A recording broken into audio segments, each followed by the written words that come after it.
I'm gonna start.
Hello, hello, guys. Welcome, everybody. Greetings, travelers. Ow! What a heck of a way to start. What'd you do? You okay? This microphone just completely... Give me a second. I need to check something. What happened? Hopefully you didn't get a shock. I need to reduce the volume a little bit. There we go. All right. All right. Discord linked. There we go. Now I hear you. I mean, I heard you before, but a little bit too well. I promise you I wasn't yelling. There we go. Hello, everyone. How are you all today? Welcome, welcome, everybody. Good to see you all in chat already. 34 people watching. Yeah. Let me just see. Can I drop a link in here? Just making sure that this is working as well. Okey-doke. I wish things would a little bit be easier, but it is what it is. There we go. Yeah, we make do. We make do. Well, how is everyone this fine Thursday? The cameraman is messing with the camera again. Stop it. It's not me. I tell you, it's not me. Who do we have? Let me see before it gets busy. Welcome, Worfy, Nella, Doodle, Conflicted Gaming, Gunboat Willy. We also have Unuseful there. Who else do we have? Since Arcade, we have MSG, Chic, Kale Labs, Walter Judd, Joe Self or Shelf. I'm not sure how to pronounce it. Self. I think it's Self. Hey DJ, welcome as well to the chat. Good to see you there. Hello. Nella Doodle, we said hello to already. We have as well Hank Kuttner, King Galactics, Buck 3000, Morelius, Dead Seeker, Jem Hadar, Star Sailor, Millwall, Gary, Bumley, and my chat just jumped. Rico Wildbear, Suave, Rico. Walber, yes indeed, Yep. Alex van Logan. I think that's it. No, did I miss anybody else? I think you got everybody there. I'm trying to follow along with you here, so we don't miss anyone. If we have, well, we're terribly sorry. Chat moves fast. Hello, everyone. Well, how are you this Cheers. week? Cheers, How you everyone. I got the whiskey finally. been? Whiskey for you, it's coffee for me. All right, I'll have a sip. Cheers, everyone. Welcome. So I'm having my whiskey. DG has his coffee. I'm about to go to bed. DG is about to go to work. Good to see you all. Welcome, guys. I'm doing good, DG. I hope you're doing good as well. Let me just see if I can zoom a little bit in. I'm doing okay.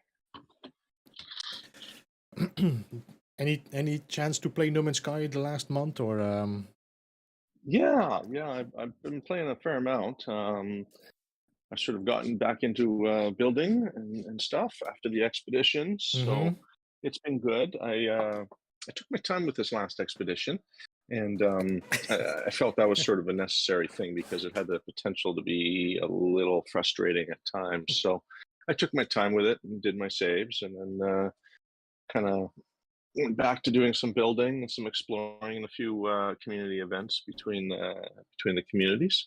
It's been pretty good, actually. Pretty good. Good to Yourself? hear. Good to hear. I have to say, after the speedrun, I took kind of a little bit of a break. I'm trying to see if I can get my microphone. Yeah, that's good. Took a little bit of break of No Man's Sky. I did. What did we do? I did make a tutorial about something. No, did I not? I already forgot. My brain is such a sieve sometimes.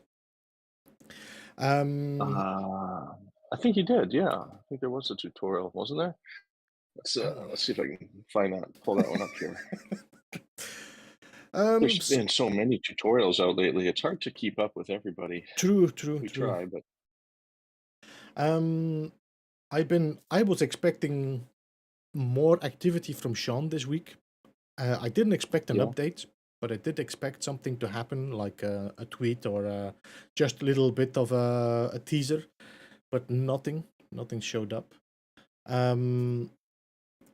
I did notice that he posted a new tweet, a retweet from Abeya when he did the big biodome. And that was like 12 days in between his last tweet. I was like, okay, he's waking up. This means we might see something happening soon. As in, a tweet or an emoji or some word. It is summer. Yeah. To answer your question, you did have a little tutorial. You had decorating on timber shelves. And you also released the Beeble Prize to the public for your build showcase. Yeah, that's the one I released and of course, you played a different game this last weekend. So, yeah, you've been pretty busy too. You wouldn't have known you took any time off. I've been doing that. Yeah, well, I took a week off. When did I take a week off again? Well, was that when I was doing this, when I was changing the studio. But then after that, I got this an invite to play this game Hostile Mars, which I was really happy with, because that is a good sign. It's a good sign. If people are starting to ask me to play their game, it's a good sign. Yeah, you always got to love it when developers want you to play their game, rate it, talk about it. It's good for your channel as well. So, yeah, that's fantastic. What was your thoughts on that particular game? Did you like it yourself? I did enjoy it. But you do feel like it's not early access even. It's an alpha, so it's not finished at all. So you felt like okay, there's like a limit somewhere where everything starts to like the interest start to fade because there's no more there's no more leveling. Leveling is when you start leveling and you upgrade and you can get better weapons and things like that, then you feel like there's a goal. But once that disappears, that goal, then you kind of loses that He loses interest. interest. Yeah. So I think, Yeah, but yeah. that's normal because they are still working on it. They're still developing. It has a good promise. I definitely see some future things happening with there that we can, and I definitely look forward to see this co-op, because that is going to be fun. If you can play with someone or against somebody, that might be even more fun to make it more interesting. Yeah, I think when I first saw trailers of it, it looked like a multiplayer shooter kind of a game.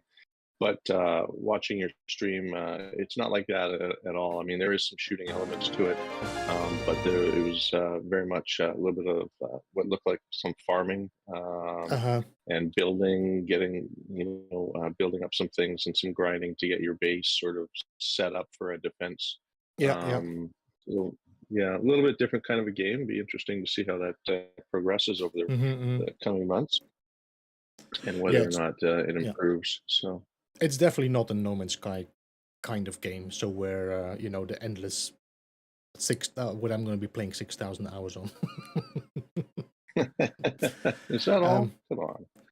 yeah, I don't know. Actually, I have to check again. I have my PlayStation number somewhere here, and then I have to calculate what I have on my Steam.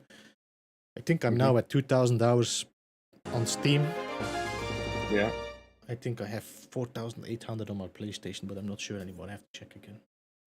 Yeah. Yeah. Well, I think PlayStation was from day one Yeah, when yeah. we first started playing. So I know myself. I'm still on PlayStation. I've upgraded to PS5, but I'm still on PS. And the Mm-hmm. game saves transfer over, so it just calculates what's Yeah, there. yeah, But yeah. I think what's really unfortunate is that it does not count game time No. hours while in build camera, which if I were to Um. calculate that, there's probably a few more thousand hours Yes. involved. I normally you can check your actual play hours if you can normally check it on the website, I think, from PlayStation. Especially if you're in US, you should be able, or US or Canada, you should be able to see it on the website to how much hours you played on what game, Right, and that calculates all the hours, not only the save time. right. Yeah, I might have to check into that and see if there's a big discrepancy between it. There But will be a yeah. big discrepancy. There will be a big, because, for example, when I'm building, most of the time I'm build camera, and if I'm not happy, I delete my base or I go back to a regular or a previous save. Then all the time you Yeah. built disappeared again. So there's so much time and hours that has never been calculated on the PlayStation, but you can see your hours on a PlayStation 5 for sure.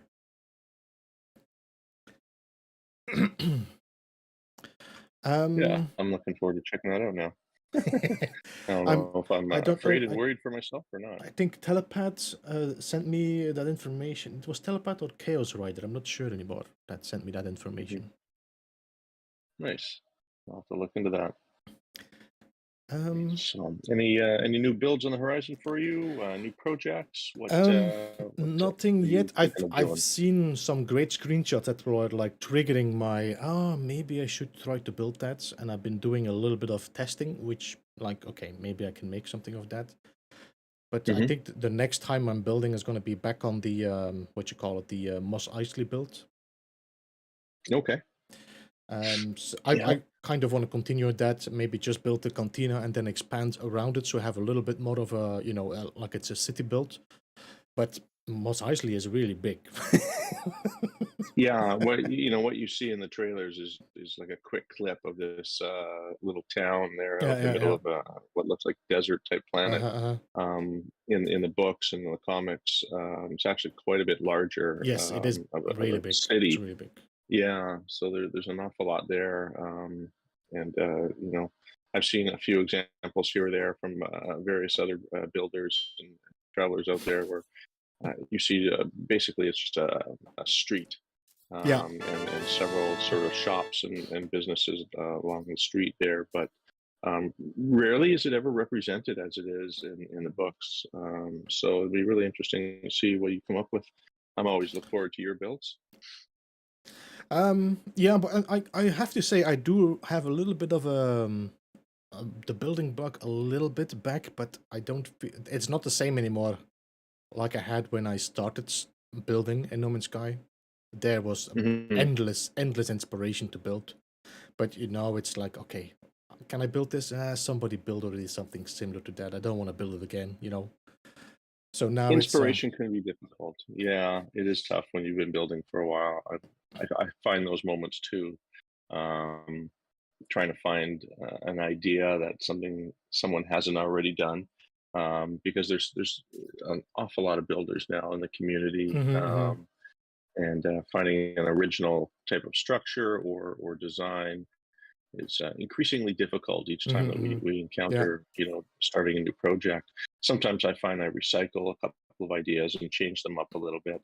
yeah. But yeah, it's the new game mechanics and build parts that we got in Frontiers that did open the door quite a bit.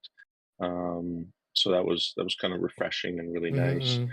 But over, well, I guess it's been what, 8 months now, I think, since Frontiers update. So um, September yeah, we're sort Frontiers. of, So yeah, October, November, December, January, February, March, April, May, June, July. It's 10 months.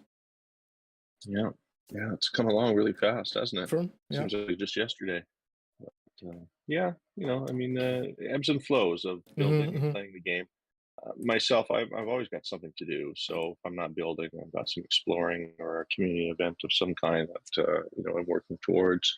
Um, and so it's just this open sandbox of things to do. Um, I've always found building to be a very therapeutic kind of a thing. So if I'm feeling like I don't want to be social, or if I want to do something, um,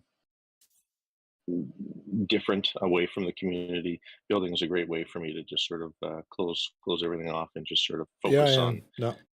trying to make something work. Which sometimes building is very much a thinker's game in a lot of ways, when you're Mm-hmm.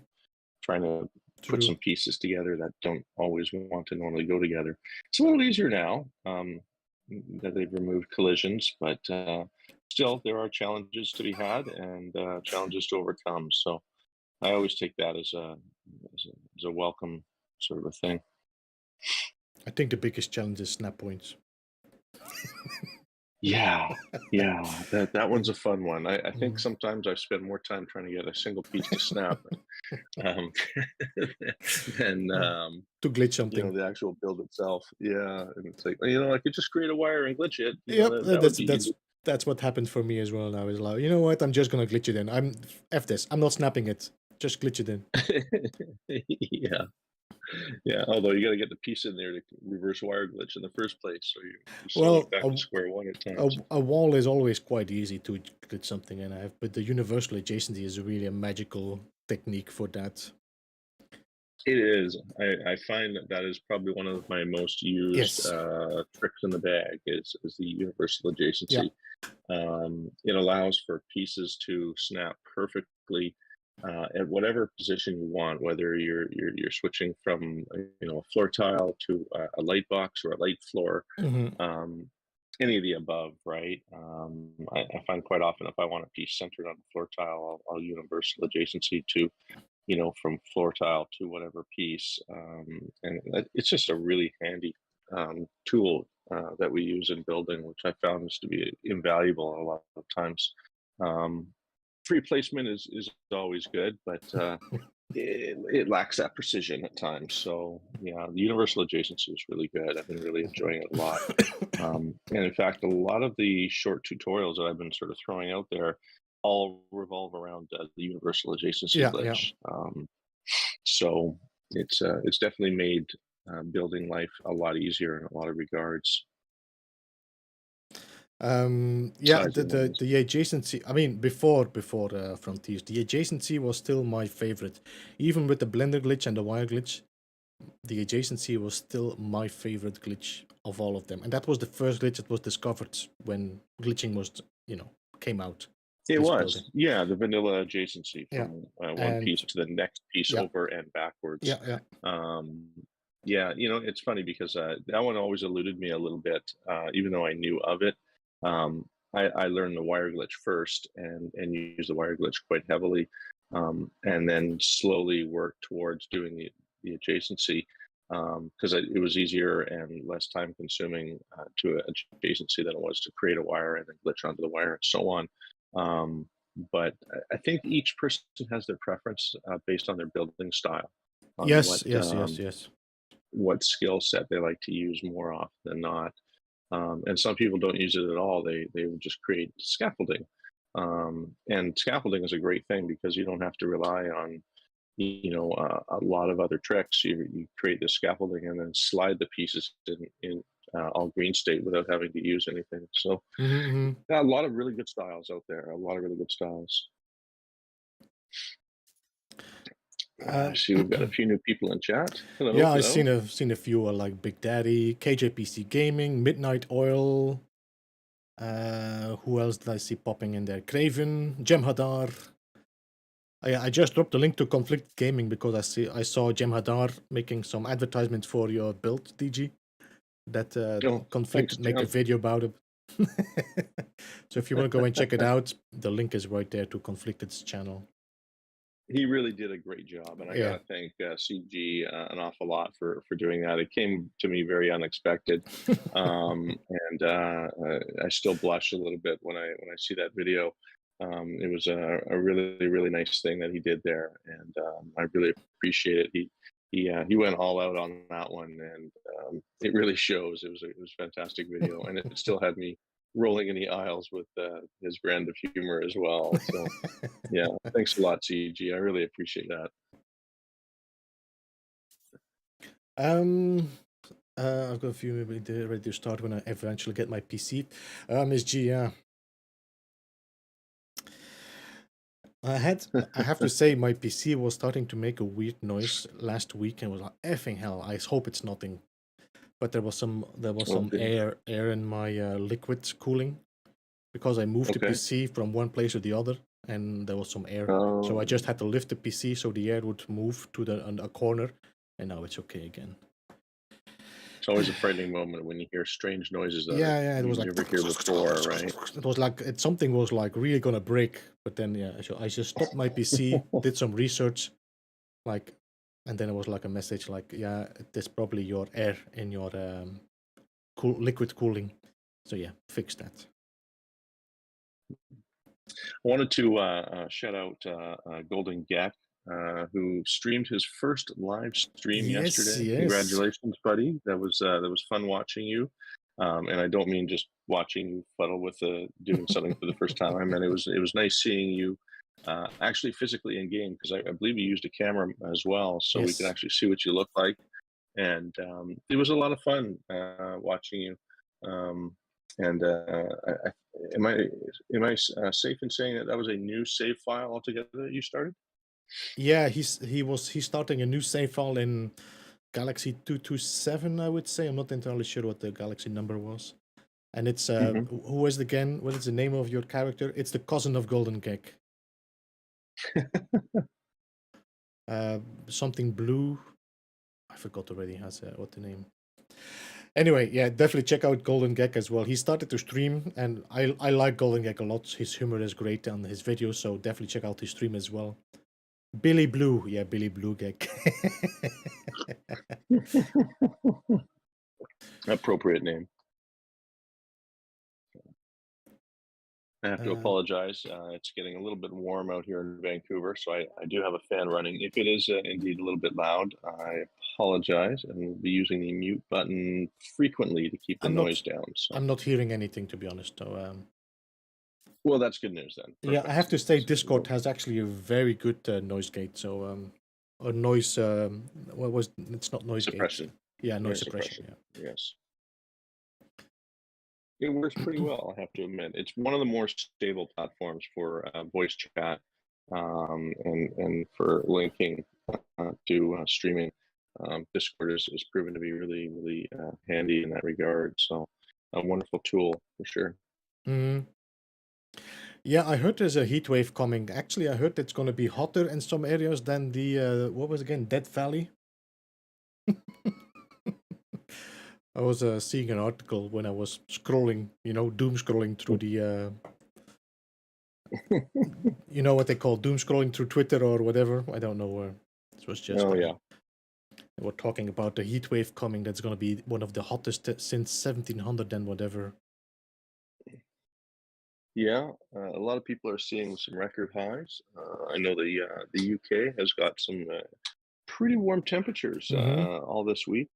I've been seeing around the community a few members have been expressing their displeasure for the heat, but just remember there are other places more hotter than that. So it's although it seems hot, for somebody who's not used to it, it could always be worse. So I would definitely urge you guys to get yourself an air conditioner for those holy crap moments, because it can be uncomfortable if you're not used to it. Mm-hmm. I know living in Vancouver, the climate is usually very mild. So we get a couple of weeks of the year where it is a bit warmer than the mild. And it's in those 2 weeks where you're most uncomfortable. I went out and picked myself up one of those little swamp coolers. I don't know if you guys have ever heard of those. They're pretty neat. It just works on filtered water. So you pour water in the thing, and it blows the fan right through a filter that's got cold water. Okay. It's a poor man's air conditioner. It works pretty good, um, but it's not the same as an actual air conditioner. But it does a pretty good job. I saw somebody build had two frozen bottles of water behind his fan Yep. tied up so the air through it would cool down. Yeah, yeah, that's another way of doing it. Some people will throw a towel in the freezer, wet a towel, throw it in the freezer, take it out, and drape it over a fan. Yeah, That can yeah. be a little bit dangerous because, of course, dripping water, the electrical circuits, you got to be really careful of those kinds of things, right? So, Oh. anytime you got water and electricity, that's kind of a dangerous combo. Especially when it's hot, everything is dry. Yeah, that's right. That's right. And of course, a fire could ignite as well, on top of electrocution. So, double whammy there. Be careful, everyone. There we go. So, you have any expectations for the next coming weeks, DG? Oh, no real expectations. This long playing the game, I know that there's going to be an update at some point, over the next month or so. We're already about mid-July, and usually between now and mid-August, we usually see an update. Although Mm-hmm, that's been changing here or there. I watched one of your speculation videos on that, and you're right. Over the last couple of years, it's been getting a little bit closer and closer to September each time that they drop an Yeah, yeah. update. So, I mean, it could be any time. And my only expectation is have an open mind, because you never know what Sean's going to give us next. A lot of us wanted space whales. Well, we got them. We didn't expect them, but we got them. And you don't always expect what they're going to give you, or in the fashion that you would like. But they always do please us in one way or another. So I just have an open mind, and I look forward to whatever it is they give us next. Um, Obviously, there's things I'd like to see, myself, but um, usually it's not what I'm looking for. It's usually Mm-hmm, something mm-hmm. completely different. So I just have an open mind. Yeah, yeah, yeah. No, of course. I mean, we've been after six. This is gonna be 6 years now. Yeah, 6 years. Yeah, 6 long years. I mean, we've been. If you look at what No Man's Sky was in the beginning, it I released. think I just lost you there. You lost me. Are you still on stream, or did we lose you? I didn't check my Hello. PC. I Is apologize. it me you're looking for? Hello. You should still be here. You just muted yourself, DG. Yeah, I had to turn my PC on here to check to see if I was being transmitting or Okay. if you were transmitting. But I lost audio from you and wasn't sure if that was on my end or your end. But we seem to be working again now, so I don't know. Maybe it was just a little glitch of the matrix. Could be a little bad of connection. Sorry, everyone. Hopefully, we didn't confuse you all. No, everybody could. He still hear you. They say so. That's good. Okay, so I'll just pretend nothing ever happened and move on. What do you expect? What are you looking forward to, if anything? Do you have a wish list? Mm, I kind of do. As in, I'm really happy if they wouldn't do any expeditions this time, if they would like take a break of expeditions for the summer update, and just give us an update where we can just explore the update and do what, and then drop an expedition maybe together with the Switch release or something. That would be nice. Yeah, I agree. That would be nice. Because I felt the last time when they dropped, that was the update and the expedition was quite close to each other. Was that the last one? It was, no? Yeah. Yeah, yes, it was. Yeah. I was like, I wish I had more time to just explore the expedition, the update, and then just have the because yeah. Anyway, it definitely for the content creator, it's nice to have a little bit more spread.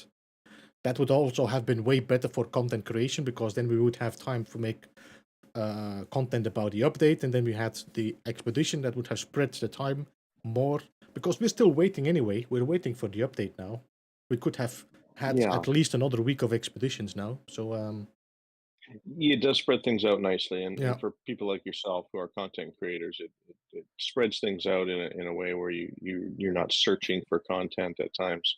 Mm-hmm. Correct me if I'm wrong, but usually up until this last update, they would drop the expeditions in groups of two, where you would get two back to back, and then a break for a little while, an update, and then two back to back, and then an update. So this time around, they did three back to back, Yeah. which was surprising to me. There was only what a couple of weeks in between each one of them, and although that does make for some, a lot of interesting gameplay and lots of new content to play there, I think spreading it out may have been in their best interests, at least definitely for content creators. So um, we'll see what happens this time. Mm-hmm, mm-hmm. Oh, hey Kanaju, welcome as well. Good to see you. Kanaju is also a content creator, guys, that actually is doing pretty well on YouTube lately. Oh, Doing a little bit I'm gonna have crazy. to. I think he got, or they got, like how many, 3,000, 4,000 subscribers in the last 3 months or something. Hey, congratulations! Doing Good really stuff. well. Doing really well. So yeah, I do have a little bit like I would like to see deeper oceans because I feel Hmm. like we know we had the high mountains. We have now oceans that maybe go maximum 140 U deep. I think, If you're lucky. yeah, it's you have to be lucky, or you have to you have to really look for it. But a deep ocean would be nice to actually be able to build, and I think it would be great if they would apply it so that in a certain depth you cannot reach until you use your Nautilus. That would again give the Nautilus way more use than what it is now. Yeah, I agree. The Nautilon or Nautilus, I'm not sure what it's actually called, but the you would sometimes I find a lot of these exocraft are generic, and so you can use one for a lot of different things. I'd like to see the Nautilon a little bit more specific in its use. And Mm-hmm, yeah, it is specific to water only. I get that, but I what do would you like to see it can make a cannon of used it? a little bit more. Yeah, I know. I do Nautilon rolls and fling them off of all kinds of places and stuff. I think you had a streamer. Was it uh, blah blah blaze blah Yeah, blah blah blah berry. berry blah Yeah. blah berry? She made a wonderful base. Um, Last week we saw on your stream. So there's a lot of fun things you can do with it. But I would like to see a little bit more specific, like you say, deep water exploration, Mm-hmm. where you have to use a nautilon, and that makes sense because the deeper you go, the more pressures that would be on your Yeah, exosuit. yeah. So yeah, more definitely, I'd like to see that. That would be a lot more fun. Um, and of course, the builds would be pretty fantastic. I know you've built one really, really special base underwater. I'm not sure how many underwater bases you've built yourself, but it was a pretty amazing one. In fact, I think you've got it featured on your as your title slide on your channel, if I'm not Yes, mistaken. the Um, Atlantis 2.0 build. Well, Atlantis with two eyes, so it's like the second Atlantis. Um, mhm. but this was built on my PlayStation still at that time as well. It was a while back. Yeah, Yeah, yeah, back when they first introduced the water, so it was new, it was fresh, and we didn't know just how deep we could go yet. And when we found that you could go about 125 to 140 U, that was the bomb at the time. and the colors and everything that they added in the game, and that was great for back then. But I think we're all looking for a little bit more for water. That would definitely be cool. I think, if I'm not mistaken, that was one of the speculations that we were hoping for. This last update was deeper waters or water related Yeah. update. So Um. that might still be down the Yeah. pipes. Yeah. Yeah. Maybe we can put a plug in this and then maybe continue talking about this as well, about the water mechanics, maybe after we had the talk with our guests today. Certainly. So I'm just gonna invite our guests, if they want to jump in the chat and in the game. That would be great. Because I'm looking forward to it. I think a lot of people are always like, should I jump in now? Because they're still talking. Maybe I should wait. Well, we usually have a little chat just before, so it's always good to get together with the community a little bit. But welcome. How are you? Hi, I'm fine. I forgot to Hi. mute you. Oh, it's so rubbish. Hello, Nella Doodle. Welcome to the stream. How are you doing? I'm alright. Let me just drop a link to your channel, by the way, so people can go and check you out as well. Thank you very much. I will be with you in a second in game as well. No worries, no worries. Let me just Well, pin this as well. welcome to the interview. Thank We're you. looking forward to this. Yes. I know. I tried to explain what I was doing to my manager earlier for why I was leaving work earlier. Don't do that. Just don't. It's like, it's so complicated. Yeah. Games? Gaming? What? No, she doesn't understand gaming. She doesn't. No. I've been So confusing. trying to explain this to my parents, and my I parents don't in law, think- it doesn't work. No, they don't get it. I don't think my employment understands either. I think that's sort of a common thing nowadays, where the older generation just doesn't quite grasp, the importance we put on our communities and our friends that we've made online Yeah, through absolutely. a game. So having said Mhm. that, I am nearly 55, so older generation. I think it's the Well, non-gaming generation that don't get it. So yeah, it is. It is. I'm somewhat new to gaming myself. I only picked it up about 15 years ago, and somewhat embraced it. But I don't think my family understands. yeah. There's something about. I mean, my family don't get it. My nephew gets it, but he does wonder why I play PC games and not own the PS5. But It's I one think of it's the principle as a thing. yeah, it is. But I mean, yeah, like my sister is also gaming, but I don't think.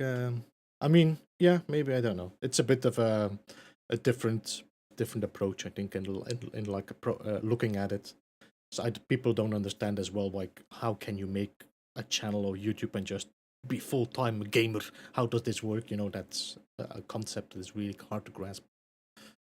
Yeah. Yeah, I think it's viewed upon very much like what they would describe as a couch potato, because the TV was so prevalent in their time, in that older generation, and so they don't quite understand the interactivity that goes along with it.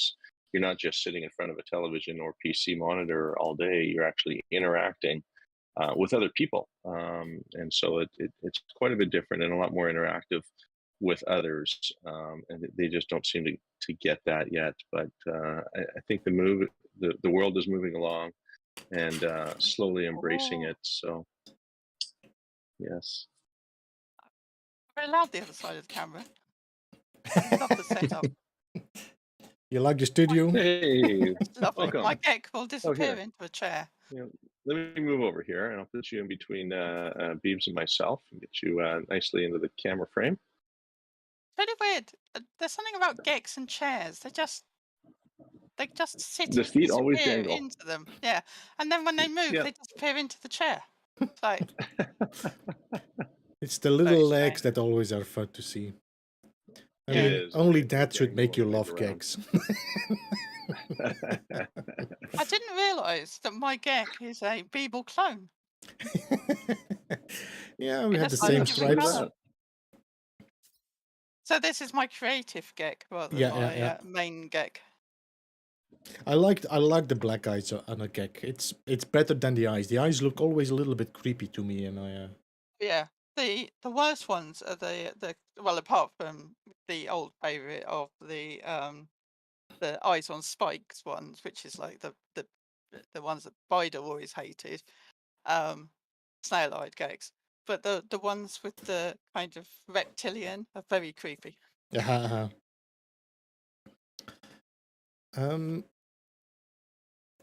So, Nella, how are you doing otherwise in No Man's Sky? Are you still playing No Man's Sky? I've had a bit of a break. Yeah. Not mostly because I had the same issue. I think you had it with the 30 series graphics cards, where everything went a bit weird. So it Yeah. went a bit kind of The pixelated. the muddy look like. Yeah, and it was like it really put me off because I'd log in, I'd play for like half an hour, the entire game would go into kind of a soup thing and get really annoyed, and then I'd log out again. But Jason Plays put a video up on how to fix it, Mm-hmm. and I fixed it, and now everything is fine. And I Good. played for about 3 hours on Sunday, and I didn't have any mud. Everything was fine. So yeah, I am back. Yeah, I had That's wonderful. I had an issue in the beginning when I had a little bit of mud, and then I think I changed to DLA A or something. DLA A. Yeah. And then I Yeah, had yeah. no issues anymore. And Jason still had issues after that. I told him, and he tried my settings, and it still didn't work. So he was trying to fiddle with his settings, and then suddenly he figured something out. But I think they Yeah. fixed it anyway. They fixed it now anyway for everybody. So there should be no more mud for no matter what setting you put it. Yeah. So I'm now on the ones that Jason suggested, Uh-huh. but I've tweaked it slightly because I'm using an AMD system with a NVIDIA graphics Intel card. So I've just tweaked it slightly on my graphic settings to make it easier. But it's interesting that I've actually had to tone down from ultra on everything Uh-huh. because it was causing so many issues. For instance, the planet that we might go and visit later, all I got was the sky reflecting and the ground That's because of weird. the complexity. It's very weird. But Yeah. it's a 3060 graphics card. It's not so it's not like it's awful. No, The 36. best I could afford at the time. Mm-hmm. No, the 30 series are pretty good. I mean, I have a 3080 myself, and that's pretty well. So I mean, it was a bit too expensive for the 3090 anyway. At that time. Yeah. When I bought mine, the 3060 Ti was nearly £600. Yeah. So it's like I'm going to buy this, and then I'm going to pay it all off, and everything will be fine. And I did it in the middle of lockdown as well. So when everybody else was saving all their money and having a lovely time, I was very busily spending a lot of money on bits of computer. It's like, it's fine. The cameraman again. Stupid cameraman. Leave it. Yeah, I think the cameraman's on break. No, it's because I have my second mouse here that controls the. There, should be okay now. It's like the old days when the camera would just tip down and fall. You can tell the cameraman was taking a break. Wake that cameraman up. So, I think that was one of the big selling things for me to go on console was I don't have a lot of patience for computers or PC gaming, and with No Man's Sky being so render heavy, it's one of the few games that I hear an awful lot of people have a difficult time getting their settings correct in order to run the game properly and still show the graphics as good as they can be. Um, so, I mean, in that respect, I was a little bit lazy and just went with the PS4 and now PS5. And with that, it's designed for it. So you literally you just turn it on and play, and you get what you get. That's not to say it doesn't have its own problems, because I think that each console has their own difficulties and problems that they need to work on. But I guess each of us have our choices in how we prefer to game. And they've Yeah, really made it a lot easier these days to play video games cross compatibility wise. So we're I'm very glad that you got spoiled, your sorted. aren't we? Yeah, we are a Because little spoiled, because aren't we? we play No Man's Sky, so we're used to cross compatibility. It's I mean quite a lot of things I play, I can't play with my friends. So, for instance, I play Elder Scrolls Online, and I've been playing it since the beta, and I have a PC version, so I play that on PC. But most of my friends play it on PS4, PS5. I can't play with them because it's not cross-compatible. Nope. And it's like, man, in this day and age, make your game cross-compatible. So I actually now own a PS4, which came as a free gift from Mia and Moose and a couple of other people who were wonderful and sent it to me, because then I can play games with my friends. Oh, that's So we sweet. tend to play a lot of Among Us and Fall Guys and things like that. That's cool to see that, of course. Well, I mean, believe it or not, it wasn't too long ago that cross compatibility was not available in No Man's Sky either. Well, yeah, And absolutely. Beeb, you'll remember those days. Yeah, yeah, where each console or PC had its own separate, entity, and Yep. that made for a lot of challenges all on its own. So I'm Yeah. very happy for it. The first time I met a glowing ball and knew that it was somebody else was absolutely amazing.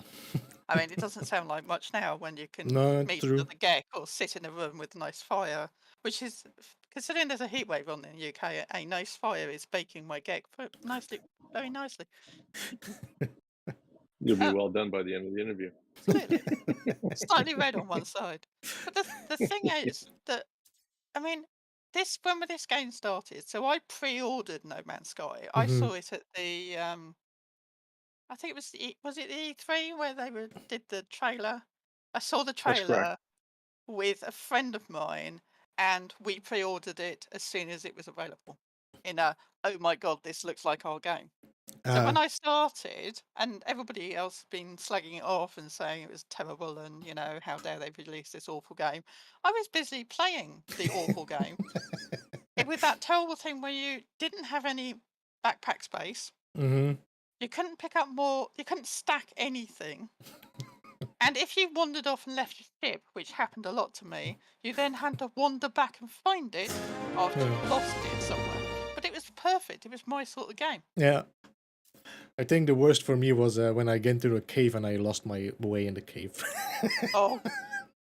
The first time I ever did that, I spent about 2 hours trying to get out.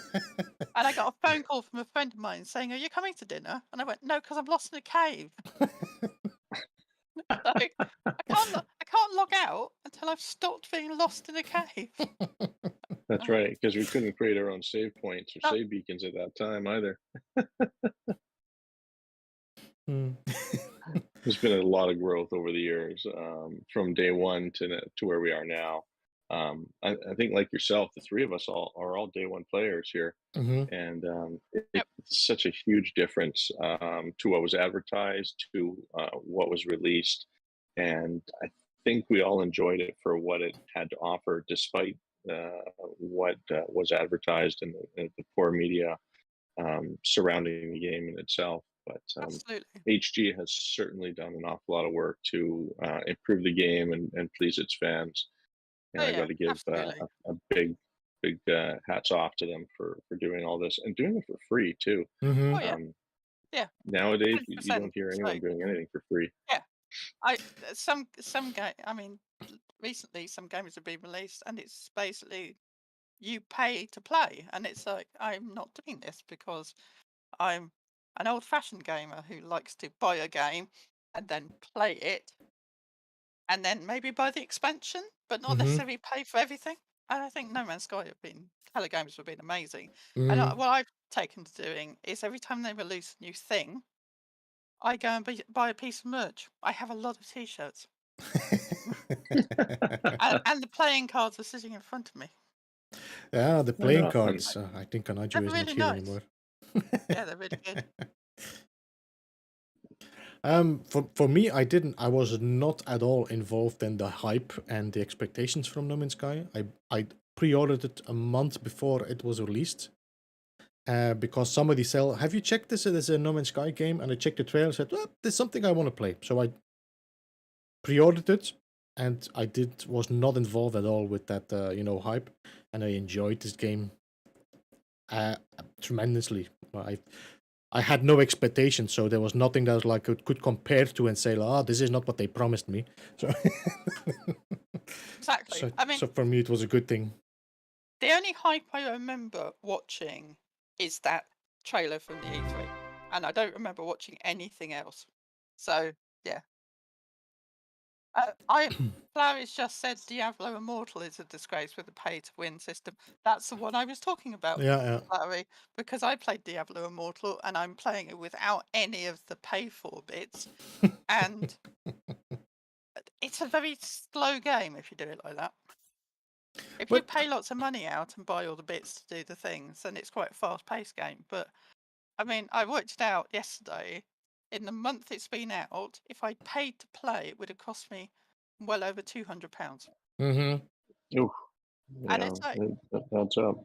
but if you're playing it on mobile, you probably don't look at the fact that you've just paid out like 12 quid to buy a thing. You just buy the thing. It's like, Mhm. I'm paying it on PC, by the way. Yeah, I've seen a few people that have been paying tons of money to that. I don't. Yeah. Well, yeah, maybe they earn enough from gaming. I don't know, but I would never spend money on a game like that. I mean, an expansion pack is okay, but $10,000 on a game to pay to win, Ridiculous. it's nuts. Yeah. So the Elder Scrolls game I play, I have a monthly subscription, but that means I get all the DLC apart Yeah, from yeah, the expansions for nothing. And I true. used to play WoW. I played WoW for a very long time, and then thought, oh god, I have to stop. I really need a life. So I I know. I beta never played WoW. tested. Yeah, I don't recommend it. It's a lovely game, No, but I I saw really it. don't I saw recommend the it. game, and I said this is a game I should never play. Yeah, I played it for I played beta test to the 10th year anniversary, and I got my beautiful statue that not many people got because not everybody played it all the time. And about a month after I got the statue, I thought, I'm going to quit. I'm going to go do something more fun. So now I play games for the fun of it rather than the job. Yeah. I think that's the only way to play, honestly, is to play for fun and the entertainment. Otherwise, what's the point in playing or entertaining yourself if you're not having fun? So Yeah, I think you've definitely absolutely. embraced that very well, Nella. Yep. Thank As you. soon the game is no more fun, put it aside and play something else. Yeah. Yes. Yeah. Log out and do something else. Yeah. And if you're going to get cross with it, log out and do something else. Mm-hmm. Normally, if I get really cross with it, this is really silly and possibly tells you a lot about me. I get really, really, really hacked off with a game. The latest one was Elden Ring. I shut down my computer, put some music on, and did the washing up. On the principle that you have to do the washing up quite carefully because you'll break everything otherwise. Yeah. I lost my track of thought. I was Don't thinking blame me about this time.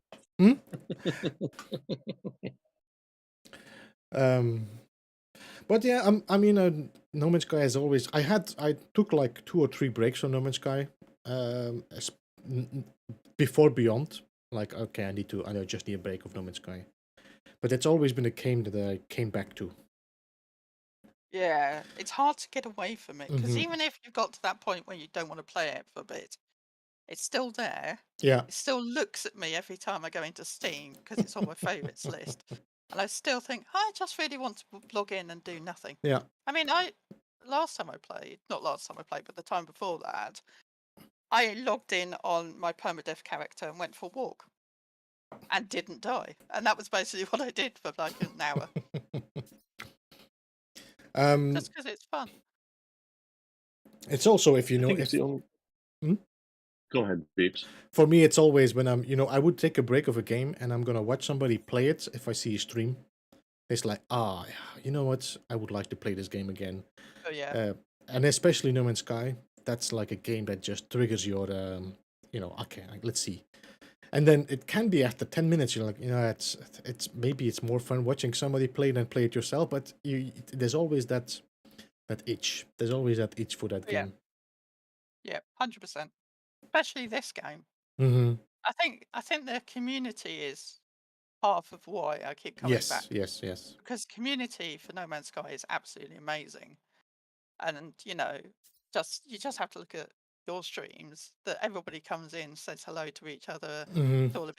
It's all really fun. And then little streamers like me, people turn up, say hello, we chat about stuff. We're playing a different game. They're still there. They still come. They still say Yes, hello, yes. and it's like amazing. So I absolutely love the community, and I think the thing that really made me embrace how amazing the community was the Waking Titan Hmm. thing, which was Was never part of that.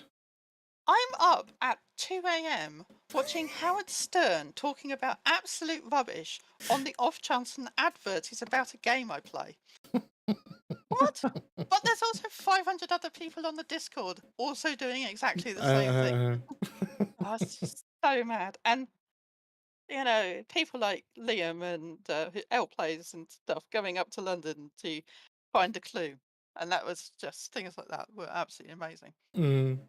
And then I got really into the game and started watching a lot more streamers because previous to that I'd just been watching Cobra and Sword, and then I kind of went, "Oh yeah, look, there's loads of people playing this game. I could go and watch all these people as well."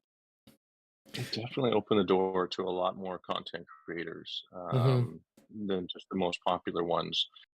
The ARG was a fantastic time. I really enjoyed it. I don't know about you, but I would love to see another ARG event take place. It Yeah, really brought the community together, and it really showed a really good example of just how good the community can be, and the people that love this game can be to each other and to the game itself.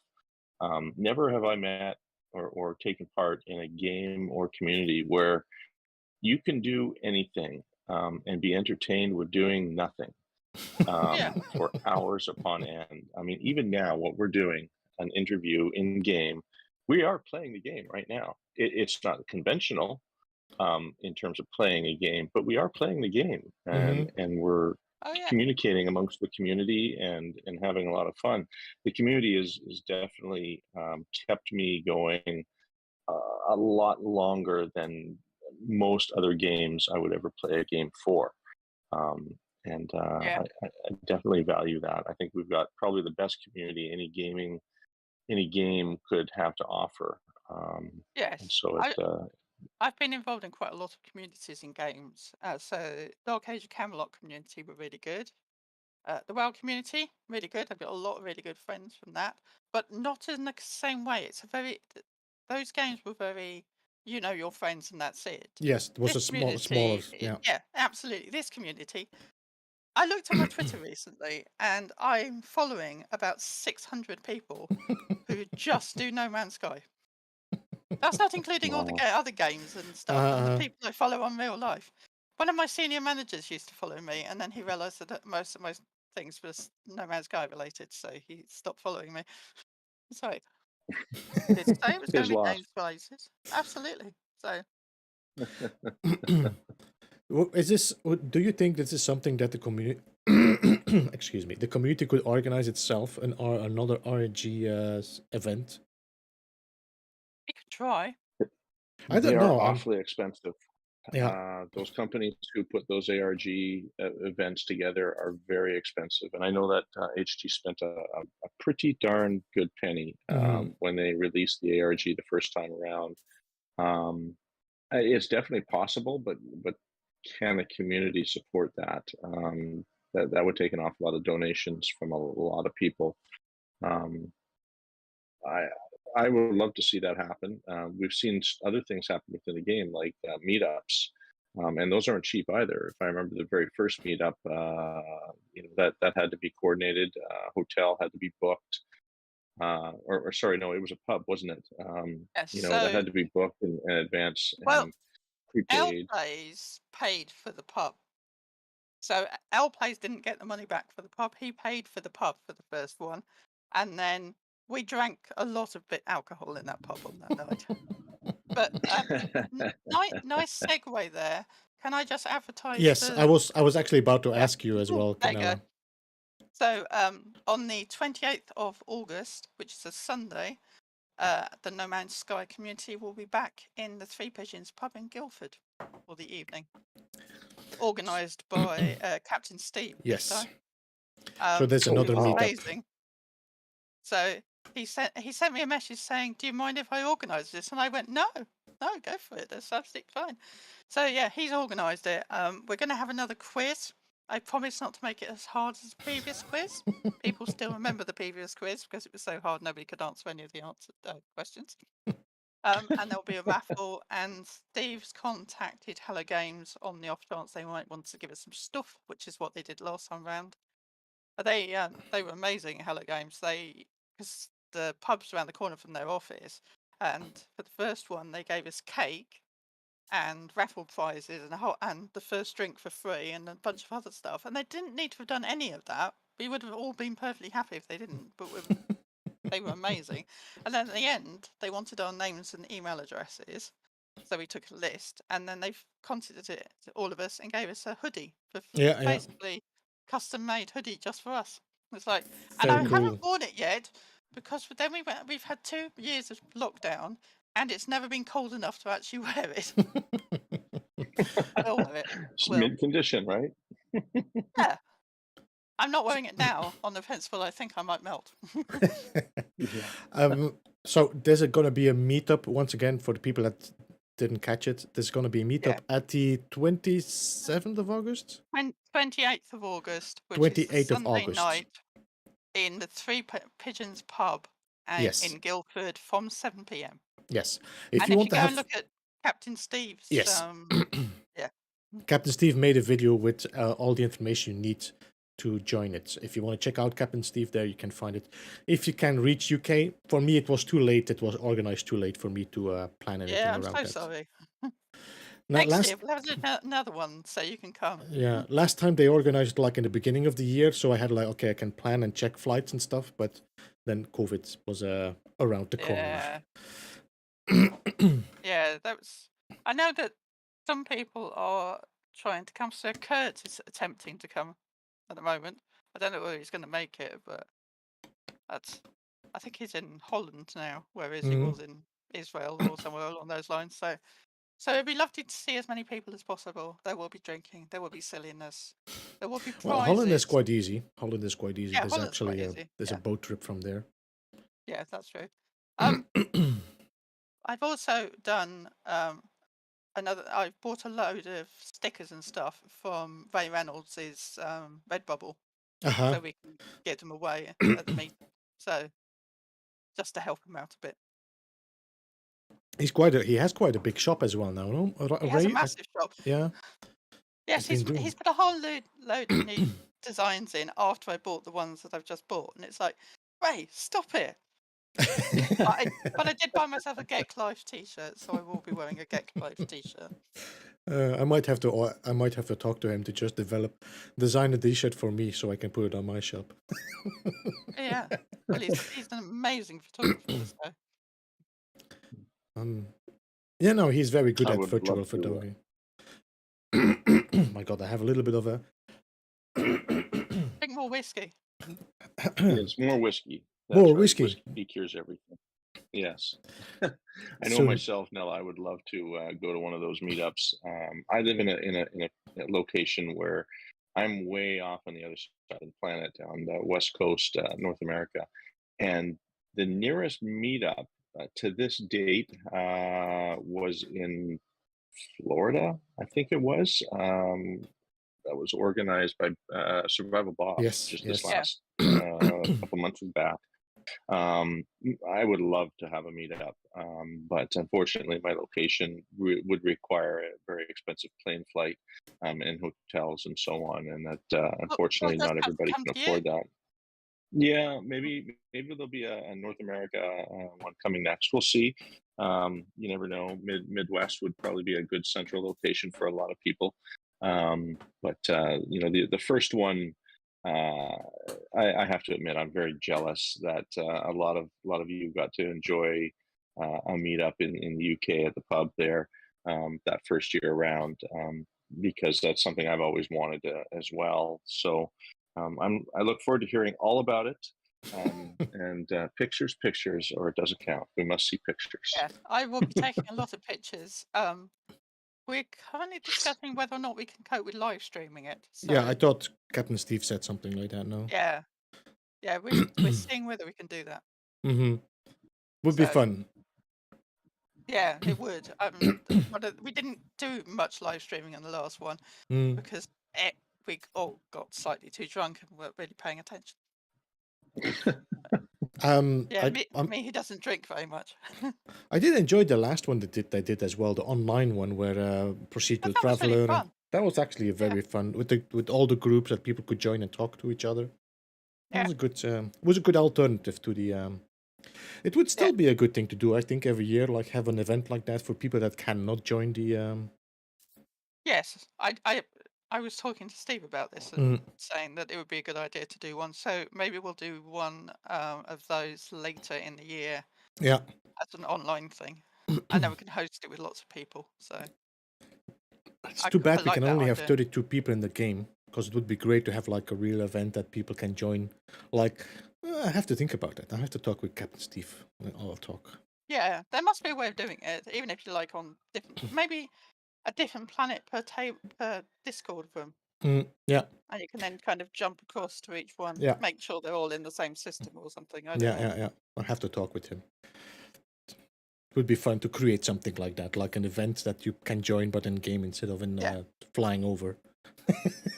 Yeah, it's less expensive to do it in game.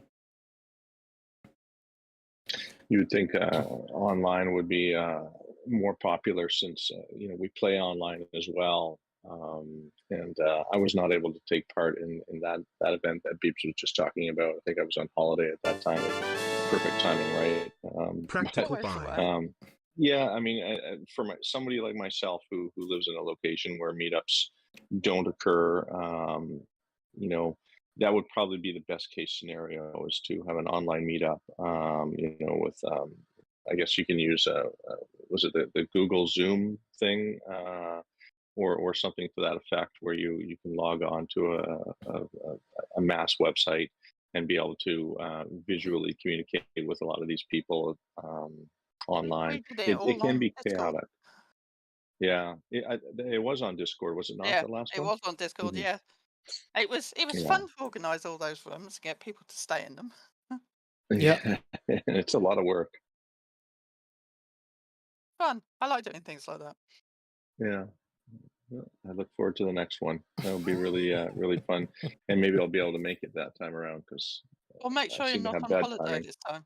Yeah, I have bad timing with that kind of thing. You book a holiday in advance, and then literally a week after it's been booked and paid for, then news comes out that there's going to be an event that takes place at exactly the same time. Of course. Isn't that how it always works? Yeah, and Hello Games release updates to this game when I'm either working massively too hard and therefore can't stop, or I've left my computer behind and gone on holiday. So yeah. Actually, I asked Survivor Bob's holidays for this year, so I know when the updates drop as well. Excellent. Because they always drop. They always drop straight on the time he's having a holiday or he's have to go. So I think it might drop pretty soon, guys. I'm thinking next week until 4th of August. That's where we might see an update dropping. Yeah, I did see that Sean, having been a bit absent, has started posting pictures again, and that wonderful underwater base is just stunning. I need to go and visit it as a very small geek. I mean, that's the same thing that Endless Silver did, no, with the big dome, and then no, but I know they've actually Endless Silver did a scaled up with the PC, because it's really big. It's really big, so it's not the same. It's like there's a whole thing in there. You can actually walk around under the water there. It's amazing. I actually did gigantic. I did the base visit 2 months ago of that one. Awesome. I shall have to go and look at that.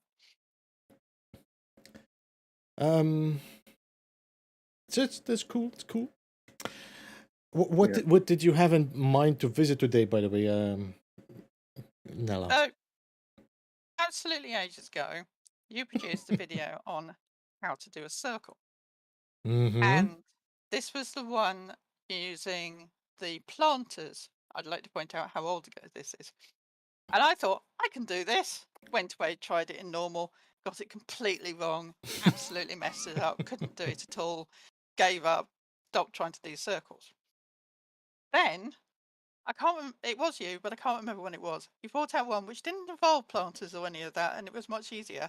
And I went into creative mode, started a whole new character, hence Pink Geck, and created masses of circles and turned them into a building. And I've actually had Cool. to delete some of it in order to upload it because Yeah, it was yeah, yeah. way over the build limit. Oh, that's It's promising. like, That's promising. yeah. But when I did it, I didn't really know what I was doing. Even though I'd watched the videos, I didn't really know what I was doing. And the first like 5 or 6 tries, I produced some really interesting shapes. Mm-hmm. None of them were circles, but they were really interesting. So I've actually incorporated some of the really interesting shapes that aren't circles in some of my other builds that I've good, done on good. normal. None of Do- which are finished. So So if I ask you how you build it, you'll say, I have no idea. yeah. Yeah. But the interesting thing is I worked out wire glitching after a lot of time, and I don't know where anybody is on how you build now, but I've finally worked out how to do that. So it's weird because I'm probably like 6 months behind all the other builders, but never mind. It's fun. Well, now it's actually, I think once you figured out the wire glitch, and I think the universal adjacency, I think you have everything under control. Learn. Because go away and learn. Because everything is now very, very linked in the same, like, time-wise to glitching and things like that.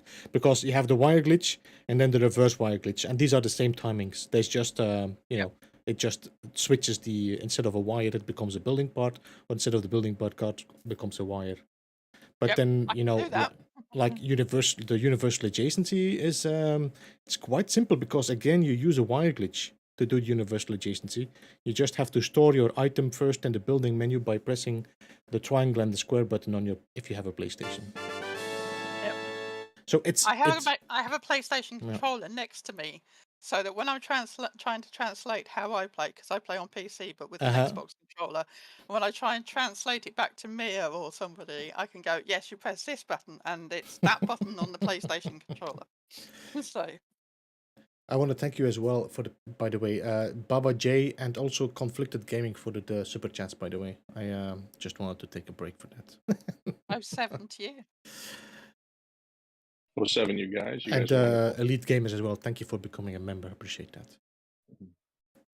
Yeah, I think when glitch building first came out, the timing was a little bit more difficult, and if you were new to it, it was really hard to create some of the simple shapes like a circle. And like you, Nella, I definitely had to do a lot of practicing just to get it down, but it has grown a lot, and it is much easier since the new game mechanics. And there's a lot of things that we can do now which are much easier to do than they used to be, for certain. Yeah, definitely. So the new way to build has made my life so much easier, because I haven't had to go, oh my god, this doesn't work, why can I not get it? I kind of play with it now and watch a lot of tutorial videos, mostly Beebles and Scottish Rods and APGs and everybody else is going, oh, that's a really clever idea. Because the thing is that I was never really into the building in No Man's Sky. I was an explorer. I did the quests. I went and got lost in the middle of nowhere. So what I'd do is I put my ship down somewhere, and then I'd walk off, and I'd keep walking until I got to the point where, I'd been somewhere. And then in the days before you could call your ship in, I'd turn around and walk home. And now you can call your ship in. I just call my ship in, go to somewhere else on a different planet, and keep walking. So just for the fun of it. And then I was talking to somebody, not a No Man's Sky player, but actually a Minecraft player, and we were talking about things you can build in games. And I said, "Oh yeah, No Man's Sky, brilliant game. You can do all sorts of things, including building." And they went, "Nah, they never really fancied that." And I said, "Well, go and look at Beeble's streams because he does amazing building." And they came back and they went, "You can do that in a game about space." So they went, "Yeah," and they went, "So what have you built?" And I went, not so much. And they went, why not? I went, I don't know. So I have this thing in my head to build a whale. Uh-huh. So like a blue whale kind of Mhm, mhm, icon mhm. thing, like the classic children's drawing. Yeah, yeah. But I didn't know how to do it. So I still haven't done it, but I now have a better idea on how to do Uh-huh. it. So one day there will be a blue whale, but if we get really deep seas, I could do a blue whale underwater. True, true. And there's a lot of, I mean, the techniques stay the same. All the techniques are all the same now. I mean, with if you check my video, it's like glitch building 2022, I think. I'm not Yeah. sure how I titled it, but you can see all the techniques I'm using in there. Yeah. But once you know all the techniques, then the rest is just applying them to what you know. So like Absolutely. Drew Cypher now lately made these videos about how to make a window how to make a window in the freighters, or how to open up the whole building, the glass cube, so you don't have the walls anymore, glass cubes. So, Ah, but that you can I have watched once those. once you know the technique you're using, then the rest is not that hard anymore. You know what I mean? So it is. I think also Scottish Rod made a new video about a new technique on how to make a sphere, I think, Yes, but I was I have looking at not that. seen it.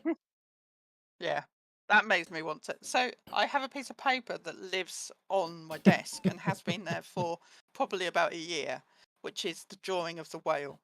Mm-hmm. And it's been there, and every so often I tidy it up and I think, oh yeah, I need to do that. Yeah, And I still haven't done it, but I will do it. I have a similar So, list like that. and I now have a new list, which on it says garden shed and garden, whale, and Mm-hmm. then it says rebuild the game, because remember one of the um the thing, I can't even remember when it was, but they changed the water level in Uh-huh. game, and my entire ball game thing that was on the same island, the same planet as Scottish Rod's crab, disappeared underwater.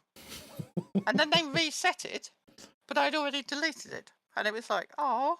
And now you have to So at some rebuild it. point I need to rebuild it, and I'm going to make it better because I've learnt new things. But did you But it was build it on a fun game. PC? Did you build it on PC? PC. Yeah, PC. There's some tricks to actually move your base if you have a save editor without having too much work. I might have to do some videos about this, just to show people how they can use save editor to just, not to cheat, but just to make it easier, because it's easy. I like the Studio 16, the one I built right here. I just Yeah. made a copy of it and built one in normal as well. See, that's clever. So I didn't have to rebuild the whole thing. I just have a copy of it in another save. So it's easier to. Yeah. I have nothing against using the Yeah. save editor.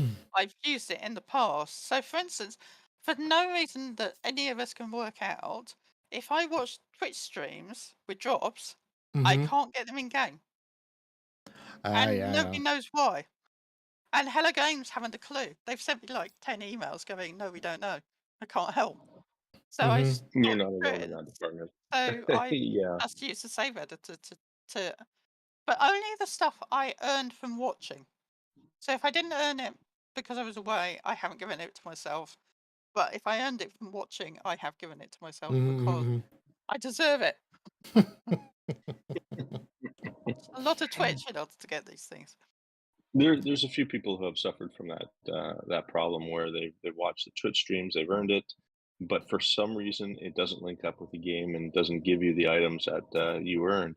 Um, I have a friend in a cafe who's had that problem right from the very get go, and I think it was only recently where HG they never were able to solve it, but managed to take her game save file after sending it to them. Just gave her the stuff. They just gave it to her. Yeah. But that entails, sending them your game files and everything, and then they Yep. can go ahead and edit it straight in from their end Yep. and then give it to them. So, A but very long time ago, probably even beyond, I can't remember what it was. There was a patch and it completely broke my main save, which is my day one game. Legacies, yeah. And I wasn't willing to give it up. So I messaged HD and I said, look, I've had this problem. I don't know how to fix it. They took my save game. They did everything they could to it. They couldn't work out what was wrong with it at all. And eventually, apparently, they did something to the actual files and then send it back to me and said, load these, use these. So yeah. So they will help on occasion. It's really good. I mean, even if they don't answer your message, they're actually very good at fixing but the but "oh God, just I've broken it" kind of thing. just imagine all the people that are sending messages that either are terrible or just requesting help. Oh yeah, I mean, yeah, yeah, Well, they're yeah. a small team of developers, it and would so be it's tough for crazy them for to them to keep answer track. each of one of them. Yeah. But I'm sure they notice them, and I also know. I mean, they've indicated before that they watch streams, so even if they're not watching my stream, I don't really care.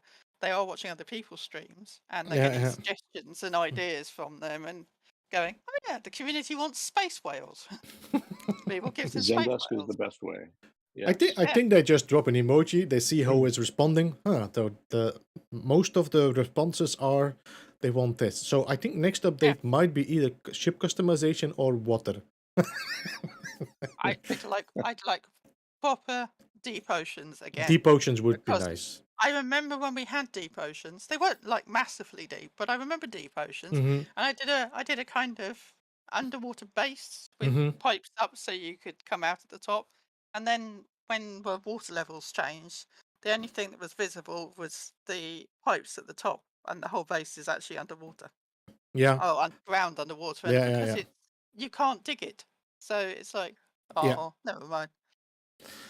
I would like to see some deep water and also have the same kind of terrain. You have like mountains also underwater, so you have these deep ravines. Yes, It would be absolutely. nice to have like a real deep location to build something, and I still think like the Nautilus should be part of that. That forces you to use it if you Yes. want to go deeper. Yes, because at the moment there isn't really a reason to use it, No, because if you've got enough water shields, you can basically do what you like underwater. Yeah, and you just Apart pick from up get some. stuck in caves True. and drown. Yeah, so an excuse to use it properly would be lovely. Yeah, a few more applications that like dedicated applications for the exocrafts or the weapons or the ships would be a nice addition to the game, I think. Absolutely. I personally think that something where you definitely need to use the Colossus. Yeah. I think I've built it probably twice, and I don't use it for anything apart from possibly storage. Makes for great storage. Yeah, when you've run out of storage space and everything else, because all of your storage boxes are full of tap. Yes. Yeah, I went through my storage boxes a few months ago, and I made a whole load of things worth loads of units, and I went to the Nexus and just gave them to everybody, and still had too much stuff in my storage. I'm a terrible hoarder. I will collect it. Yeah. Even in creative, I will collect it, and I don't need to do it. Yeah, I think slot management and inventory management has always been a part of the game and a challenge that we've all had to overcome. Even with the developments of the game, where they've given us more slots, more cargo, more room to store things, Yep. we always still fight for more room and constant management of those inventory slots. I'm definitely a victim of that. All of my storage containers are full. All my exocraft are full. All my ships have tech and are full of other materials. I'm constantly always fighting for room. Oh, yeah. Every so often, I tidy up and get rid of this stuff because probably don't need 6 stacks of activated cadmium or something. But yeah, always too much. I'm a bit like that in actually all games. So There's just so many items too. I mean, yeah, even if you collected one of each item, you'd still not have enough room in all of your storage. Just look at the food crafting all on its own.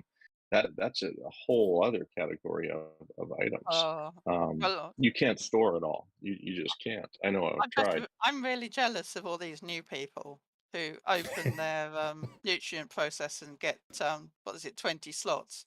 And I opened mine and I've got like 10 or 15. Me too.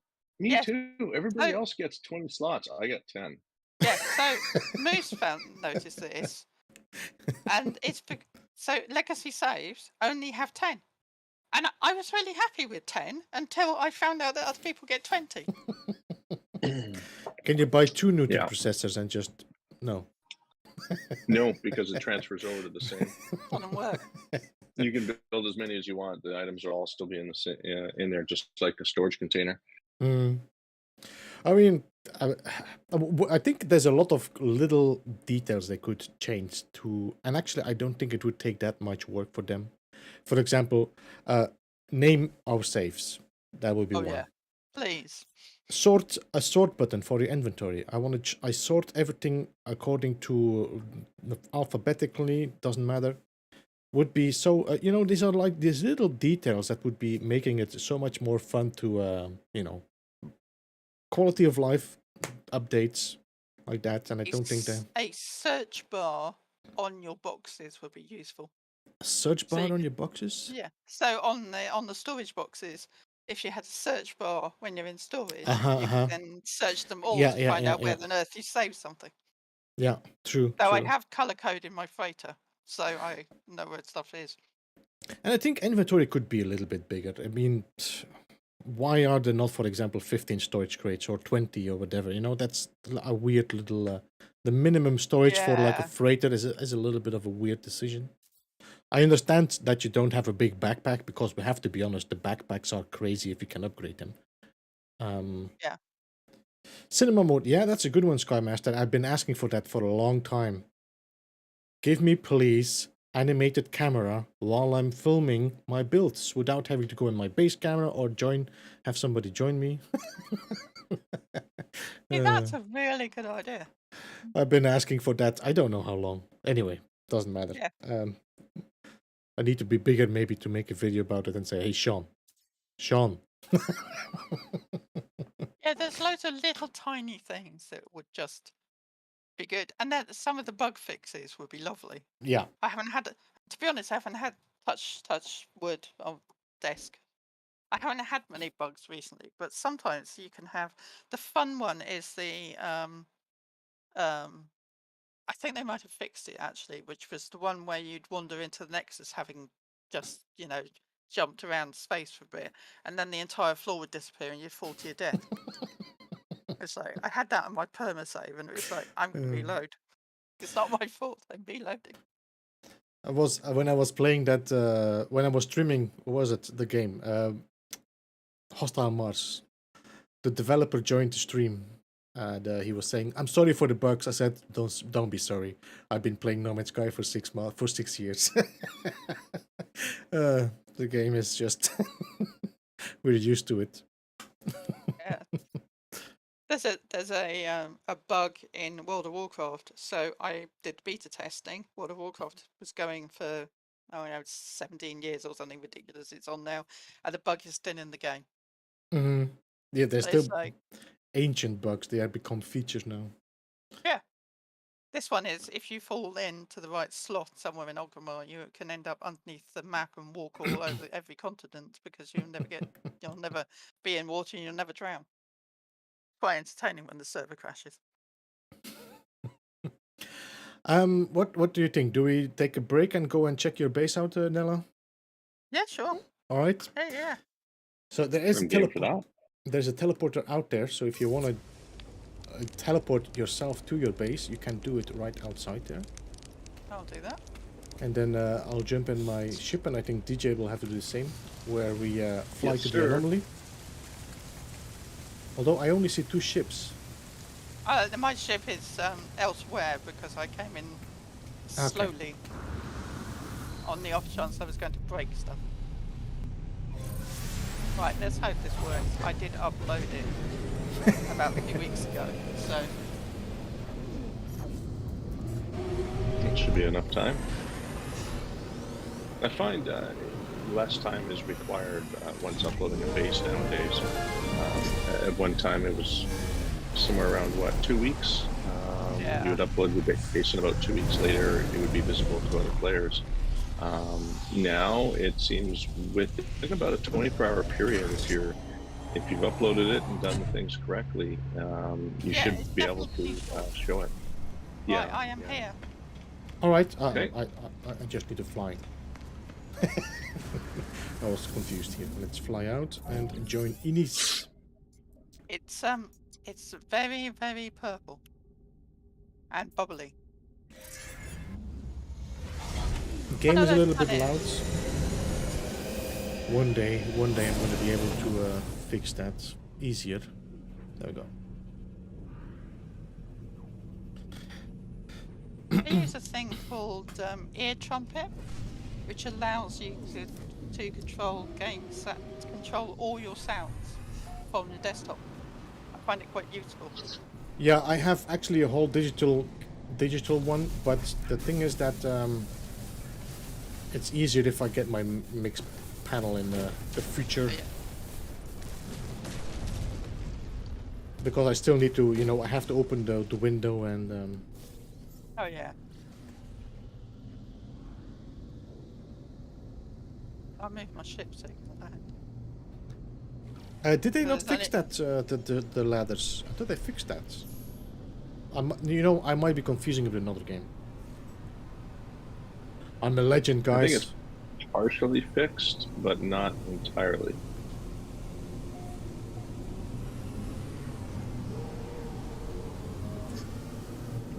That one's always fun in at derelict freighter when you're being shot at and you're hugging the end of a ladder being shot at, and it's like, thanks. I'm having some weird graphical... I'll see, your weird graphical issue is the weird graphical issue I have all the time. Or used to, until I fixed it. So it's reflecting basically the stars. Very weird. This looks very cool. I'm oddly quite cheerful with it, though it is a bit of a geek trap, because I really like what you did with the shot wall. That's very nice. I got wildly overexcited is probably the answer, and it's just under the build limit. This is very cool, Nella. I love the shape when you come in from outer space and approach the base itself. It's got a very pleasing look to it. Inside is equally impressive for sure. This is really nice. I like how you've inlaid a lot of designs under other shapes as well. It's very cool. Really cool job. Ball snapper. Yeah. Yeah, you build your thing, and then a bone snap, the snapper turns up, and then It's really nice. Not bad for first go. Well, for the first game, that is amazing. Third or fourth go, actually, because the first time I completely cocked it up. I like the... Better than my first circle. I love the inside circle, and because they're glass panels, they sort of... You've got the pattern inside. Yes, the scratches kind of create a design as well, yeah.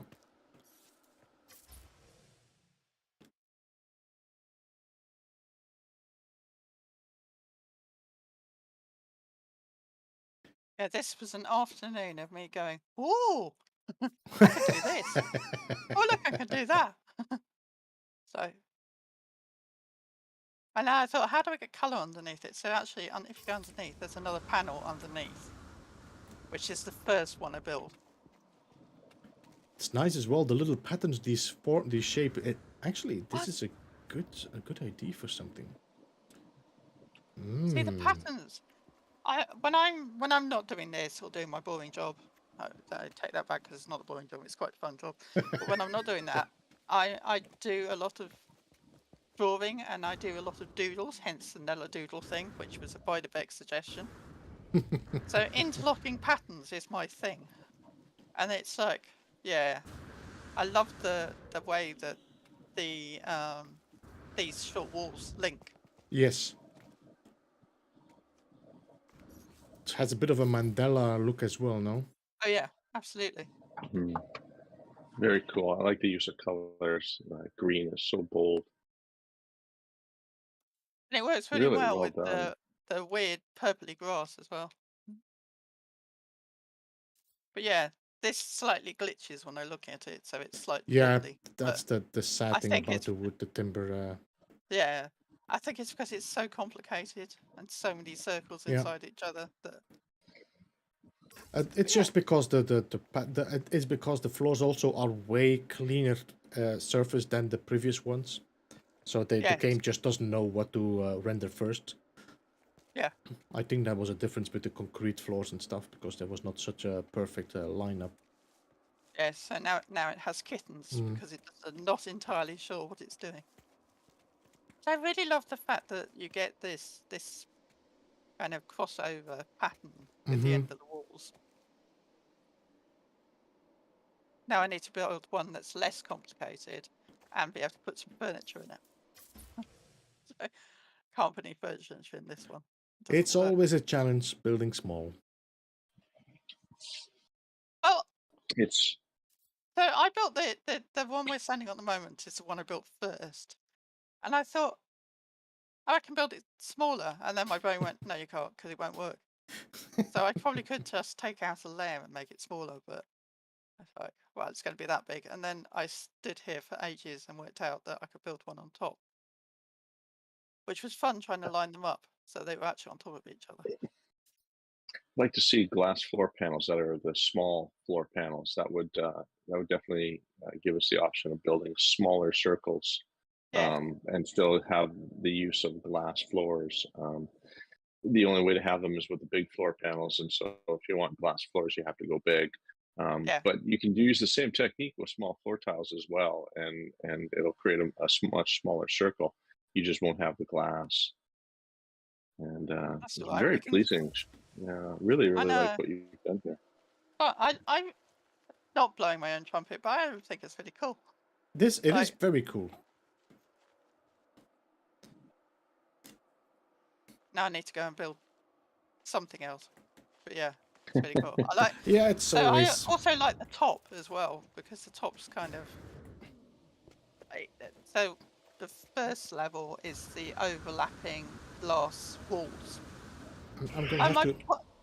my poor take a Gek is so useless because being a creative Gek that hasn't had much time, there's only like 12 hours on this save, he hasn't got any jetpack. So getting onto stuff is hilarious. It's like he hasn't got any jetpack, he can't go anywhere.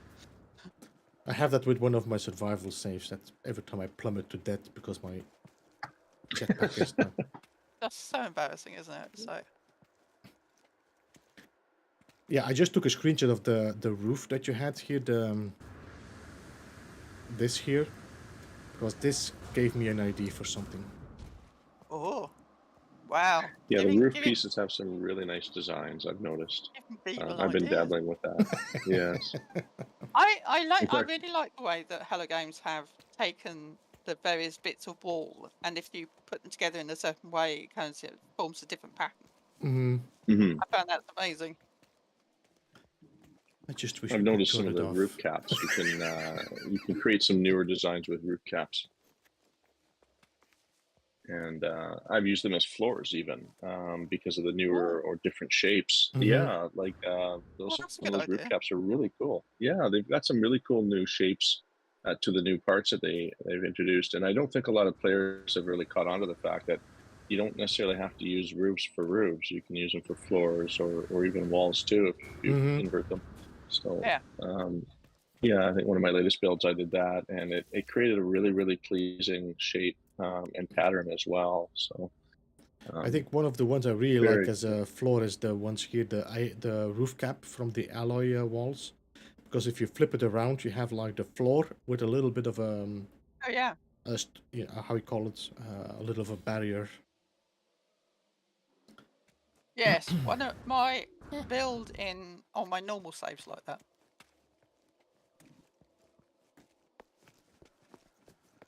Very, very nice. And sorry about Gek Trap. Yeah, stuck in the floor, I mean. Yeah. So it did originally have glass panels on top all the way around. make it less of a get trap, which was absolutely fine until I tried to upload it. And then I thought, I'm gonna have to take some of those out.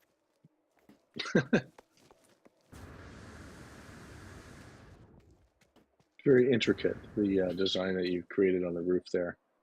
I love that. Double, it looks like a double layer. I love that pattern.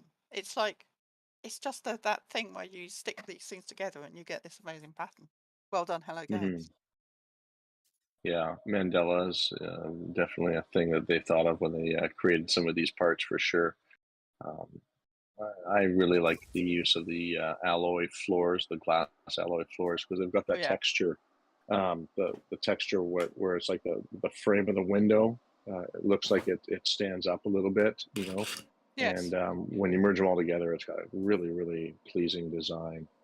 And there's so many others too. Yeah, I love the fact the glass is now looks like it's been used. Yes, yeah. I mean, you know, as usual, it has its pros and cons, but I do like the scratches as well on the glass. It adds a very lived-in look. Yeah. And works really well. I really like the fact that it's a bubble planet as well. I have a soft spot for Bubble Planet, especially now that when I load, I can actually see it. It almost looks like a piece of a clock or something as well from the top. Oh yeah.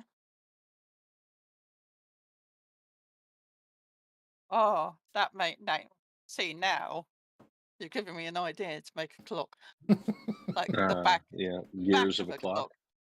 Well, you could do the gears and the back of the clock on one side, and then you could do the face and the hands on the other side.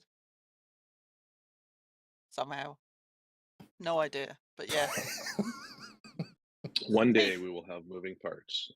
Oh yeah. Well, I really like your Mad Max thing, because I didn't realise until I went and looked that we have wheels. Yes. I own wheels, but I didn't know. I clearly just bought them in that kind of, oh yeah, look, it's a part, I'll buy it. Yeah, since the Frontiers update, they gave us two types of wheels. There's the wagon wheel, and of course the tire. Yeah, they're pretty cool. You can size them up and change the orientation, and they're really, really quite cool. They glitch onto just about anything, just as in any part would, and they're a lot of fun. It's really cool. Yeah, I dabbled into making cars and trucks and a few other little vehicles to see what I could do. That would be interesting. Watch where you put your Beaver's falling down a hole. He's getting lost, yeah. The other thing, which I didn't realise until after I built this, there's an archive the other side of it. Yeah, I noticed as well.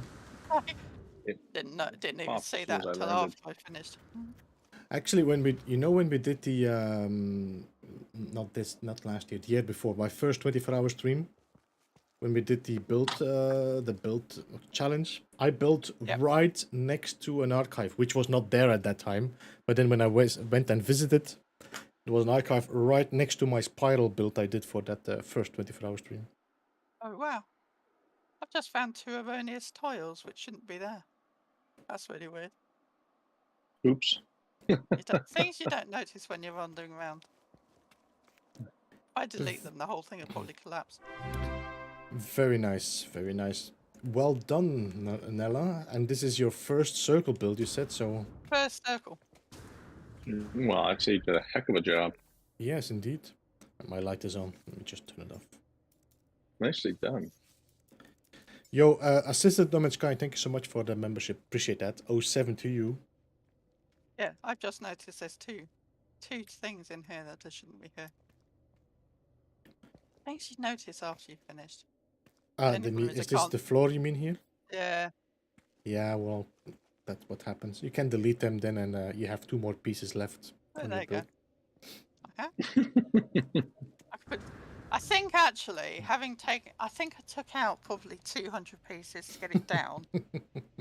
And that kind of, I probably ought to delete that because I can't save it. And then I put in, you know, the kind of this place to put ships, etc. Because I thought, you know, somebody might want to visit it. And then I tried uploading it and it was still too big, so I had to take a few more out. Yeah, yeah. If they could raise the limit for us, like, you know, another 500 pieces, that would be lovely. Mm. I think a lot of people would really like that, to be able to have a higher build limit or higher complexity to our build limits.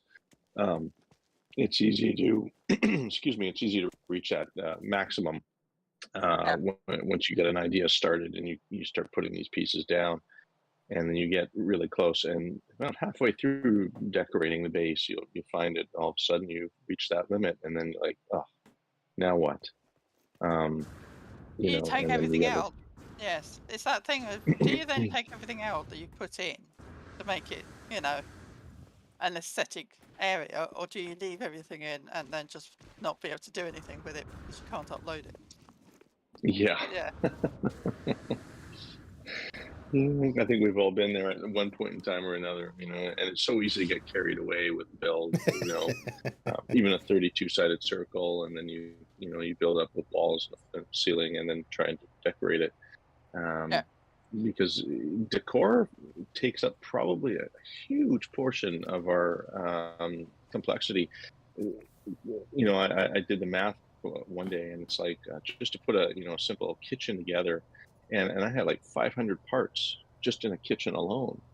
Wow. And that's on the lighter side. In some cases, it could be greater, because you think of all the little parts that you make up Yeah. to create the look of a kitchen. A dish rack or a dishwasher, a fridge, and all the little fiddly Yeah, I parts built a that you put bar, in there. which, I mean, on my normal save in my settlement in 256, where it's a firestorm at most times, I built a bar as a kind of, it's a nice place to come and sit down and, you know, keep out of the fire. And I think that's like 600 pieces. It's not like it's hard. I try to do dishes with food on, so there's dishes with some very small mushrooms on it. It every time when I'm building something, it's like, I still need to decorate this, and I'm already at 2,999 parts. Oh. That's why for example, my what's the name? The Beeble price. I was like, I was seeing my number going up and up and up. I said, I'm never gonna make it. I'm never gonna make it. So that's why it's so limited in decoration. Yeah. Yeah. Well, I put originally this had kind of veranda chairs, the ones you built with the star silk, in all of these patches on all the way round. Yeah. Because I thought it would be really interesting to make it into a kind of like a conference center, but not quite that sad or boring, but more kind of arena-ish. And yeah, that didn't work. It looked good, but it didn't really work, because once you put all those in, it just looked just slightly overcrowded. So I took everything out because I didn't know what else to do with it, because it's much better as a space with nothing in it. Very nice. For a lot of like people, decor is really difficult because how much is enough? Or what do you put in there? Which fits the room? Sometimes you can go overboard and overfill a room, and other times there's too much space to fill. Yes, absolutely. And that's the case, especially when like say you do like 126-sided circle or something like that. It's such a big area of space. There's just no way of filling it up with enough items to make it look right. And so there's that balance of just how big a base can be to filling it up and so on. Some people have a better grasp on it than others. Myself, I had a difficult time with it.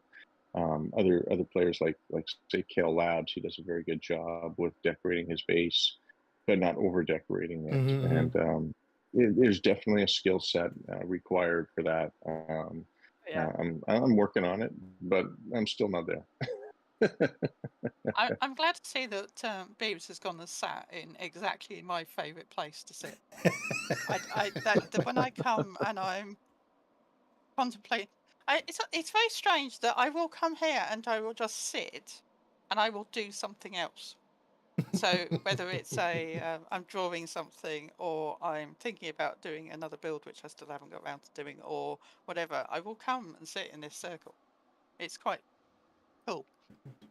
It looks like a meditation circle. Yep. Mm-hmm. It's contemplating nice life. That's what it says when you sit down here. But I feel like the new building parts definitely have a way better render compared with the older legacy part. I still have the feeling we might see it like a moment where they're gonna remove them or they will optimize them. These the older part, the legacy parts. Yeah. Because if you can keep these, I'm pretty sure you can have a 4,000 build count with this without having too much issues. Yeah. With the newer building construction parts. Yes, that would make sense to me. It would definitely help a lot of builders, that's for certain. Well, you know, like I told last time, give them 4,000 parts and going to ask 5,000. Give them 5,000, they're going to ask for 6,000. There's never a moment like, but I think it's like it would be a nice little boost to building. Just for example, to build a city, you've seen the cities that have been built lately by the community. It's amazing. I've seen some builds that are like, my God. Some pretty exceptional work out there. Yeah. And there's a lot of original ideas and some very talented builders. And we've seen a lot of talented builders come out of the woodwork, people who are, engineers and, designers, interior decor designers. And the newer game mechanics have definitely brought a lot of people out of the woodwork and showcased some of the skills that a lot of these people have, which we hadn't seen before, because the mechanics were such where it took a skill just to learn the mechanics itself. Remember, we were talking earlier about the wire glitch. There was a certain timing that you had to hit in order to get that wire to glitch. And now it's very simple, especially if you have a console and a keyboard. It took me a long time. Yeah, I remember my first one, Nella, was probably 100 attempts before I got that one. Yeah, I'm not kidding. And once you got it, then I got so excited when I worked it out. The first time I worked it out, I actually messaged Mia and said, "I've worked it out. I've done it." And she came back and went, "What have you done?" No, wire glitch. I said, "I've worked it out. I've done it." She went, "Oh yeah, I could have showed you how to do that. Thanks." But yeah. Yeah, I mean, and even the button combinations, it all varies around the same sort of button combination, which is the triangle and build, or triangle and square, and I'm just talking about the PS controls, but it's the same basic function, just mix and match with the different components in different ways. Though I will say the storing an item in the cache has gotten easier. And I can't remember the person who first brought it to my attention. It was somebody in the Beeblebum, where there is a shortcut to storing items in your cache now. Yes. And I've been using it ever since. Yes, and you don't need to push the buttons at the same time anymore, but you have to duplicate the parts. Yes, yeah. So once you duplicated it, you can toggle to wire and then exit, or for PS4 it's circle, and it'll store it in the cache, or cache, however you like to pronounce it, and then you can move forward. So it's a little bit of a shortcut and less timing specific. But yeah, there's new developments all the time that we're seeing, and in fact, was it Dave Silver who put that video out, where you can attach antenna and flag to some of the roof structures? I don't know. I've seen somebody make a screenshot of this. Look at it. Like, they showed me the difference between the antenna, between the roof they snapped it to. And I tried it. It did not snap for me. So I'm not sure what they were talking about. I need some more experimenting with that myself, because I was not able to get that feature to work, but I didn't really spend an awful lot of time on it. I saw the video and quickly tried and thought I must be using the wrong part, or I'm not doing it right, or maybe it's attached to something. But I'm going to have to talk with Mr. Endersilver on that one and see exactly what he's doing. But we're seeing new developments all the time, and even the circle has taken on a whole new development in how we create circles, where we once used the dome technique to create that perfect circle, and now we're using wires at specific angles and getting the same effect, only much faster. So the game and its building is really, really, it's fantastic. Drucifer, I believe. And I can't believe nobody has really thought of it, but using the square tiles and reverse wire glitching, we're able to create those angles, the same angles as the biodome. And so we can make circles much faster now, and it's really cool. It's really cool, I have to admit. I can throw a circle together so fast now using the new method. That it's almost effortless to create a circle. When my new favorite way.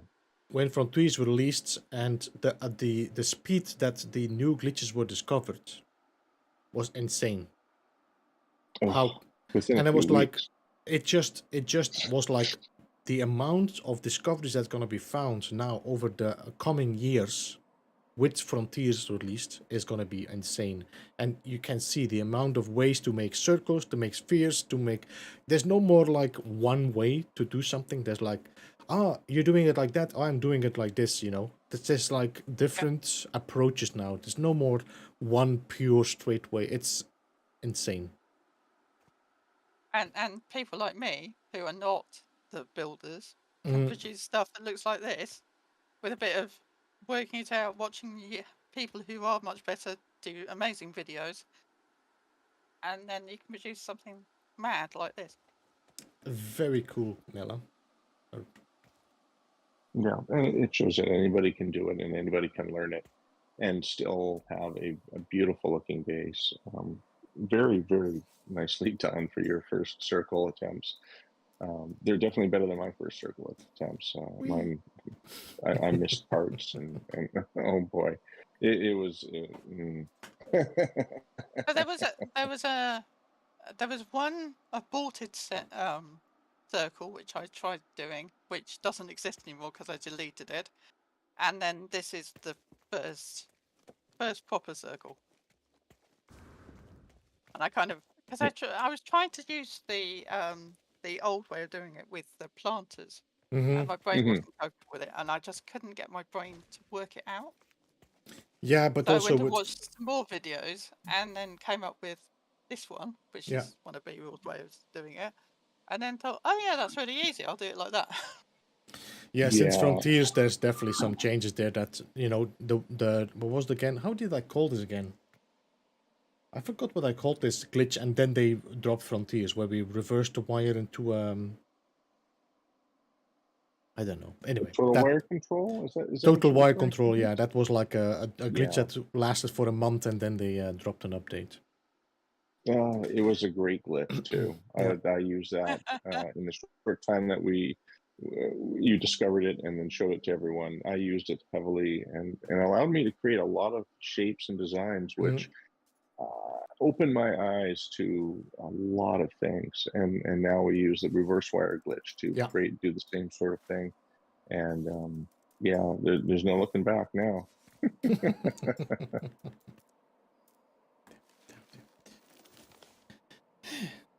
Oh no, Beebs is lost in the roof. Is he lost? Stuck in the roof? Oh, there he is. Nice He spot. foolishly sat down in the roof. I was trying to hide myself, but you can almost hide your deck. Yeah. You're like those little lanterns you can shrink down and slip inside of objects. Yeah, true. I like to hide myself in these what you call them, the honey traps. You know, like it's like a it's like these fly traps, but there's honey inside. If you sit inside, Yeah. you're completely gone. Wow. The honeycomb. My one of my other things is my on my normal save, my freighter. I did a B-roll and the 3-1 was an S-class. It's like, yeah, that's amazing. So that's now my main base for Beep. operations on my normal save. And I very recently took out all the kind of scientific equipment and have done a kind of a sciencey lab bit on it. And I put it in a conference room, and it was like, now you're playing a game and you're building a conference room. What are you up to, dear? But yeah. Well, nothing wrong with that. You know, it's funny. We take normal everyday things that we see and we use, and convert them into build ideas in the game. Oh yeah.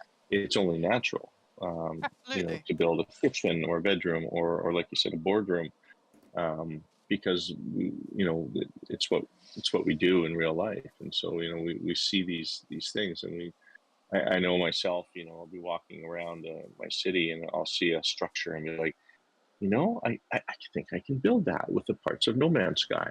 And then this whole project starts and I get started doing something like that. Yeah, which is amazing. Yeah, it is. It is. And once you know the parts, you can figure out how to do all that. And we have so many parts to choose from now.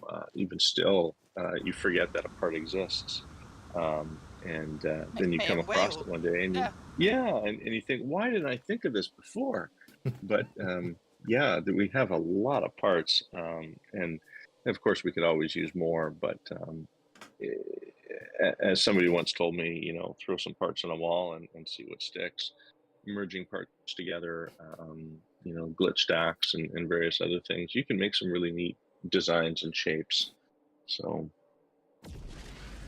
yes. The cement bags are particularly good for pillows. Yes, I love the cement bags as that. Just a little bit hard to put your head on, but it's just a pillow fight. Wow. Broken teeth left, right, and center. Do you have another base that you want to show, Nella? Not a creative one. I can do my freighter on normal if you want to see it. Yeah. Just try something. No, it's not gonna work. What were you trying to do to that poor innocent bubble? I'm trying to put my head in it. Making for a great picture, right? It's a little bit too high. I have to do some playing around with that. So you have like you need a Gex-sized height bubble. No, that's not. I have to try it again. I have a planet with a blue bubble, so it's gonna be better. They are too yellow, these ones. Like yeah, they are a bit yellow. We can jump to another save if you want to, Nella, and I should be able to join you if you want to show your freighter build. Sure. Yeah. All right. Just jump out. Let's do it. And then we can. I will go and find my save because I'm here. All right. And join. Put out. And I'll just wait for. I'll wait and see. I'll see normal. Give me a mo. I will. What game save is it? Normal. Normal save. Okay. I just want to thank everybody, by the way, jumping in the stream as well. Thank you so much, all the people watching, and thank you so much for the likes. Appreciate it as well. Yeah, thank you. It's lovely to see Much everybody. love. If you're wondering who we're talking to, Nella Doodle is in the stream, in the chat, and the link is up there in the pinned comment if you want to check out her channel. Oh, wrong one. Show some love. The expedition. Yes, that's a. I've got so many of expedition saves that I haven't deleted, and it's like I don't need normal saves. So it's like fine. Yeah, you know, Nella, I recently had the same issue where I had all of these expeditions, and I'm not playing them. I've completed them. I've gotten the stuff which are transferable to, you know, your other saves, So what do you do with all these things, right?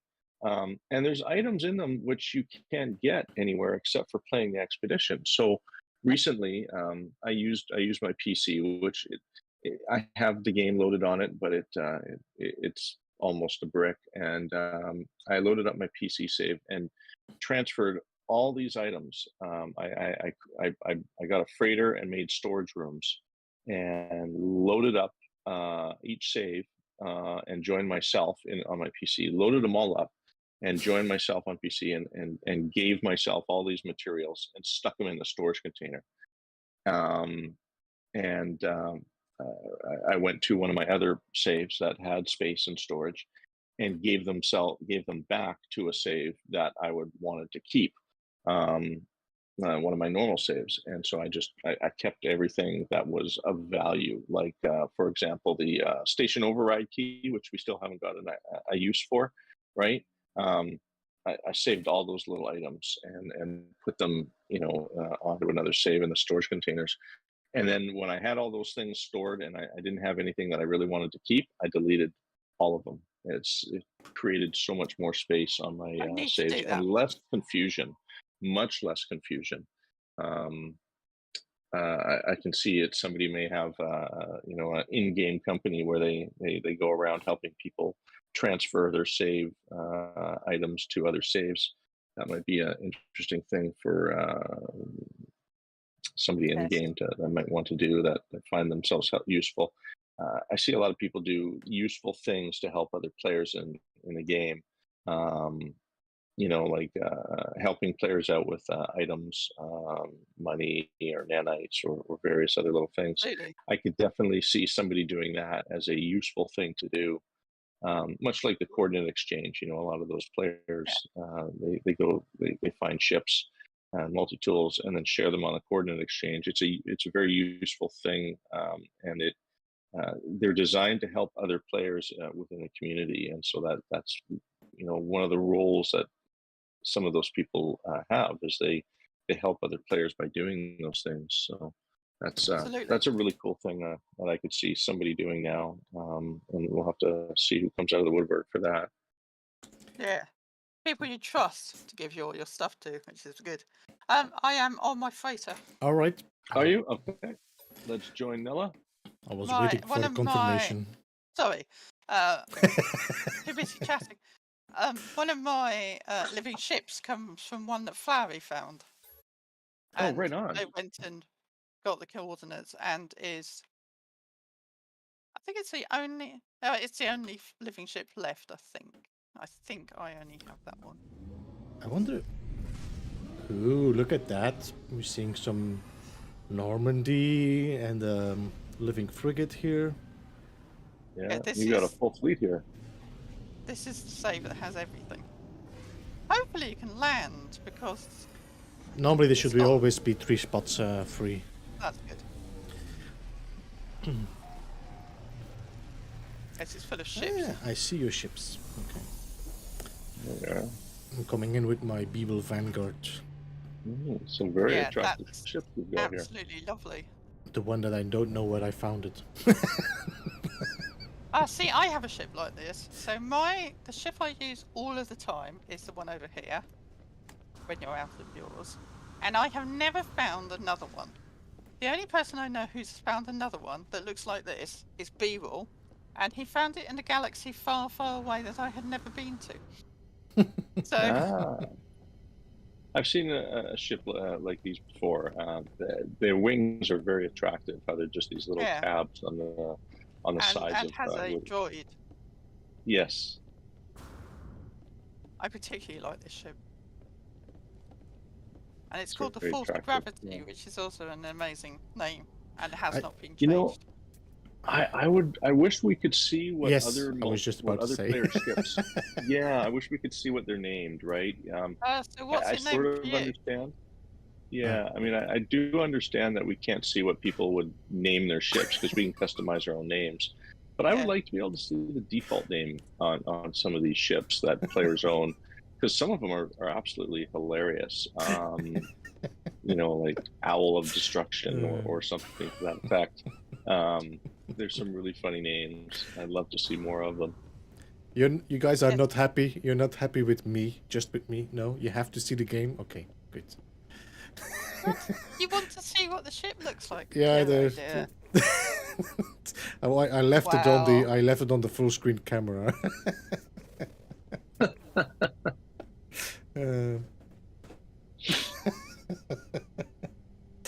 uh, At least you didn't mute yourself for the first half an hour of your stream, which is what I did very recently.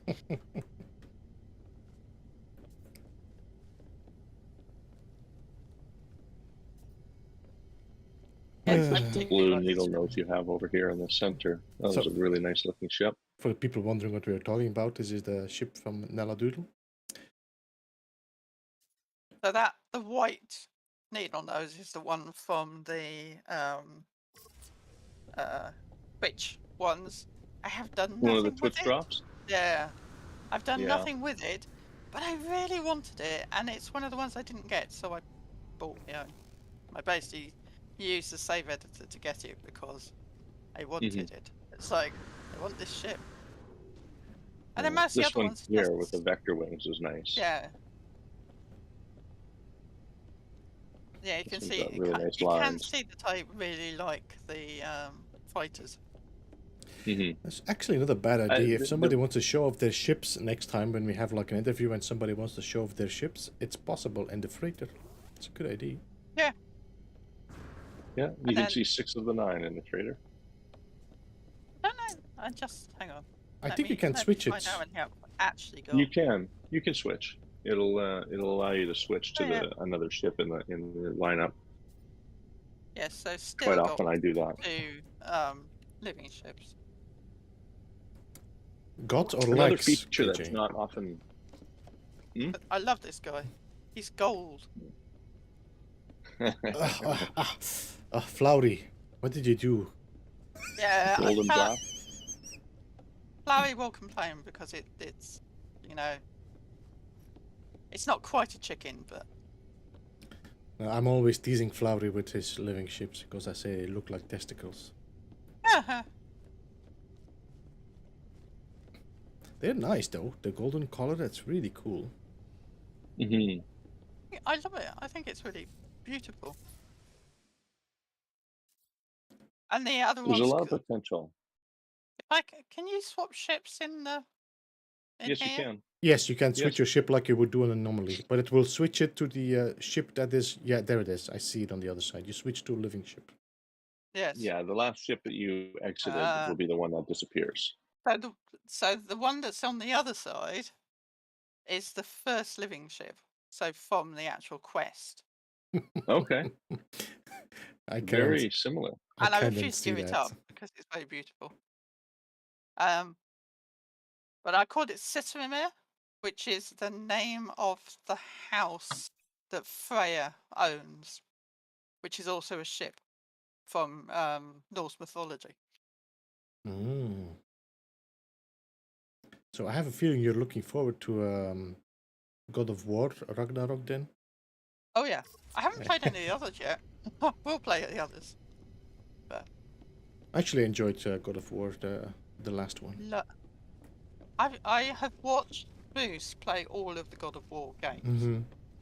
and it just makes you want to play it. I really like AC Valhalla as well, which is very Mhm, Norse mhm. based.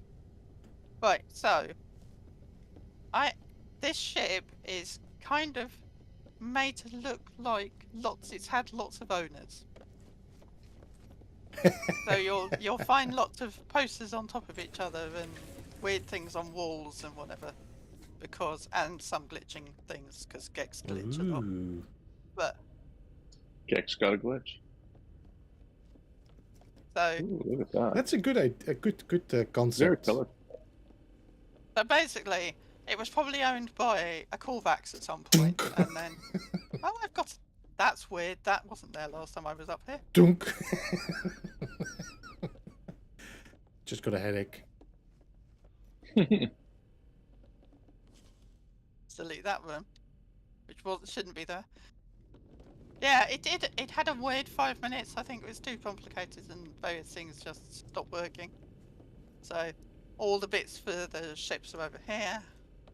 With they've all need emptying out, but they haven't done it yet, do they? And then you've got various different colours on everything for, one guy owned this and stuff. So, you've got stuff on the top of each other because, the last person didn't like the decor but couldn't be bothered to take it down, so they just covered it in a new poster. It's Vikings, probably. Oh, probably. And then there's a kind of grow room, and then my color coordinated boxes. Yes, I did that as well. Yeah. This is It's probably always a great way to. This is ferrite dust differentiate. and silicate powder. Yeah.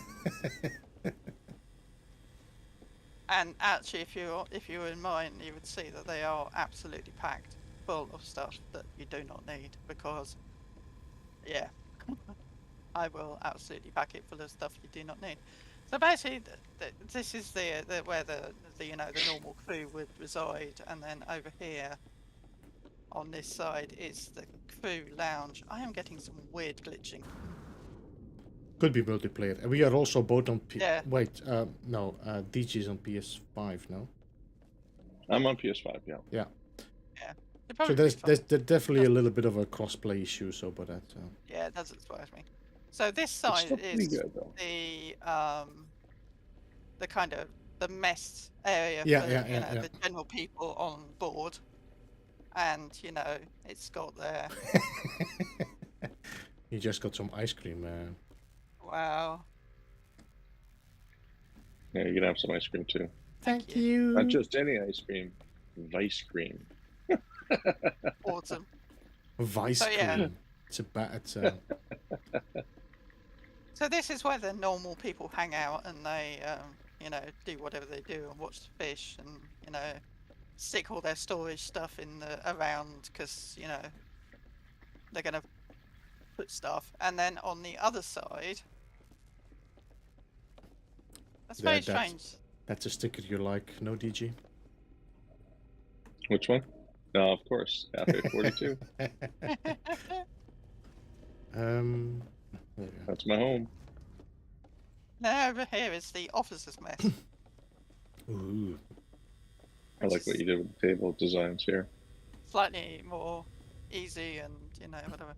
I love the fact they gave us pots and glasses and stuff. Yes. I just think it's amazing. I think they really heard us when we were talking about more decoration that had no purpose except for decoration. Yeah, absolutely. I have no doubt. I have no doubt they heard the fans. And that's something that we've been asking for a long time, was teapot and teacups, and they did give us one. It's not your conventional teapot, though, I noticed. Looks more like a hookah, but... Well, see, so you can change its size. So the one over here is hookah-sized. Mm-hmm. And then there's kind of teacup. Strange wine you probably not drink because you found it on a planet where you probably shouldn't have been. Kind of wine. That shape kind of reminds me of old Star Trek episodes where they're offered some weird drink which is clearly poisoned, because it always is. Yes. So, Romulan ale or something like that. Yeah.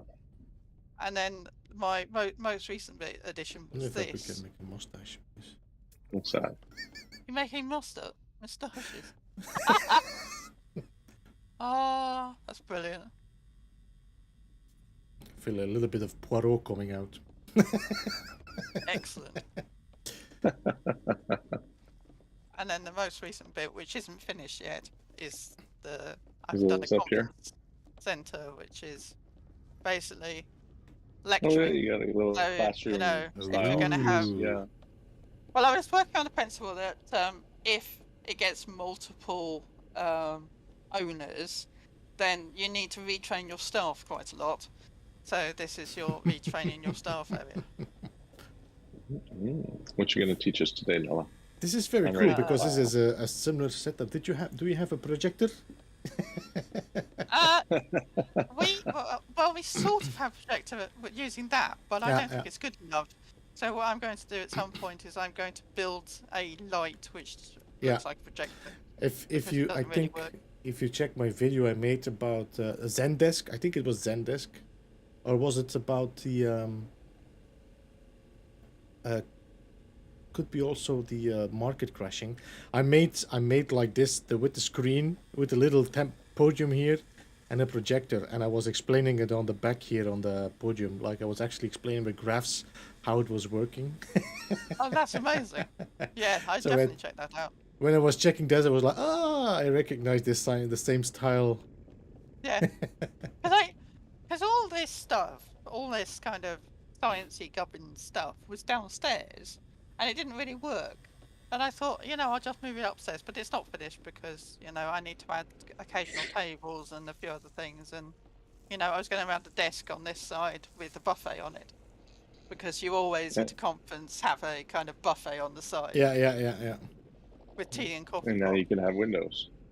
Oh, yes. I need to go away and watch the Windows thing.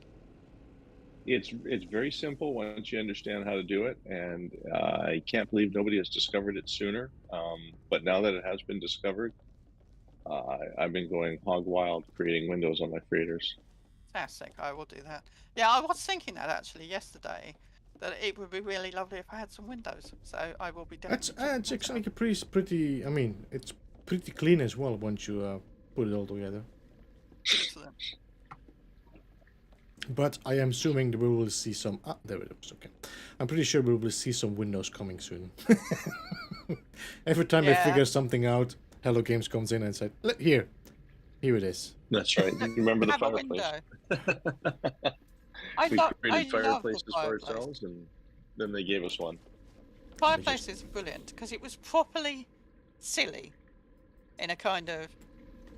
I wasn't really thinking we might get a fireplace. We've got a fireplace. It's like, I love Hello Games that do that. And they go, have some wheels. You can then create this. It's like, it's amazing. I think DJ probably completely agrees with me. I want to see the fire barrels. Yes, I do. I could think of so many things to do with those already. Yes.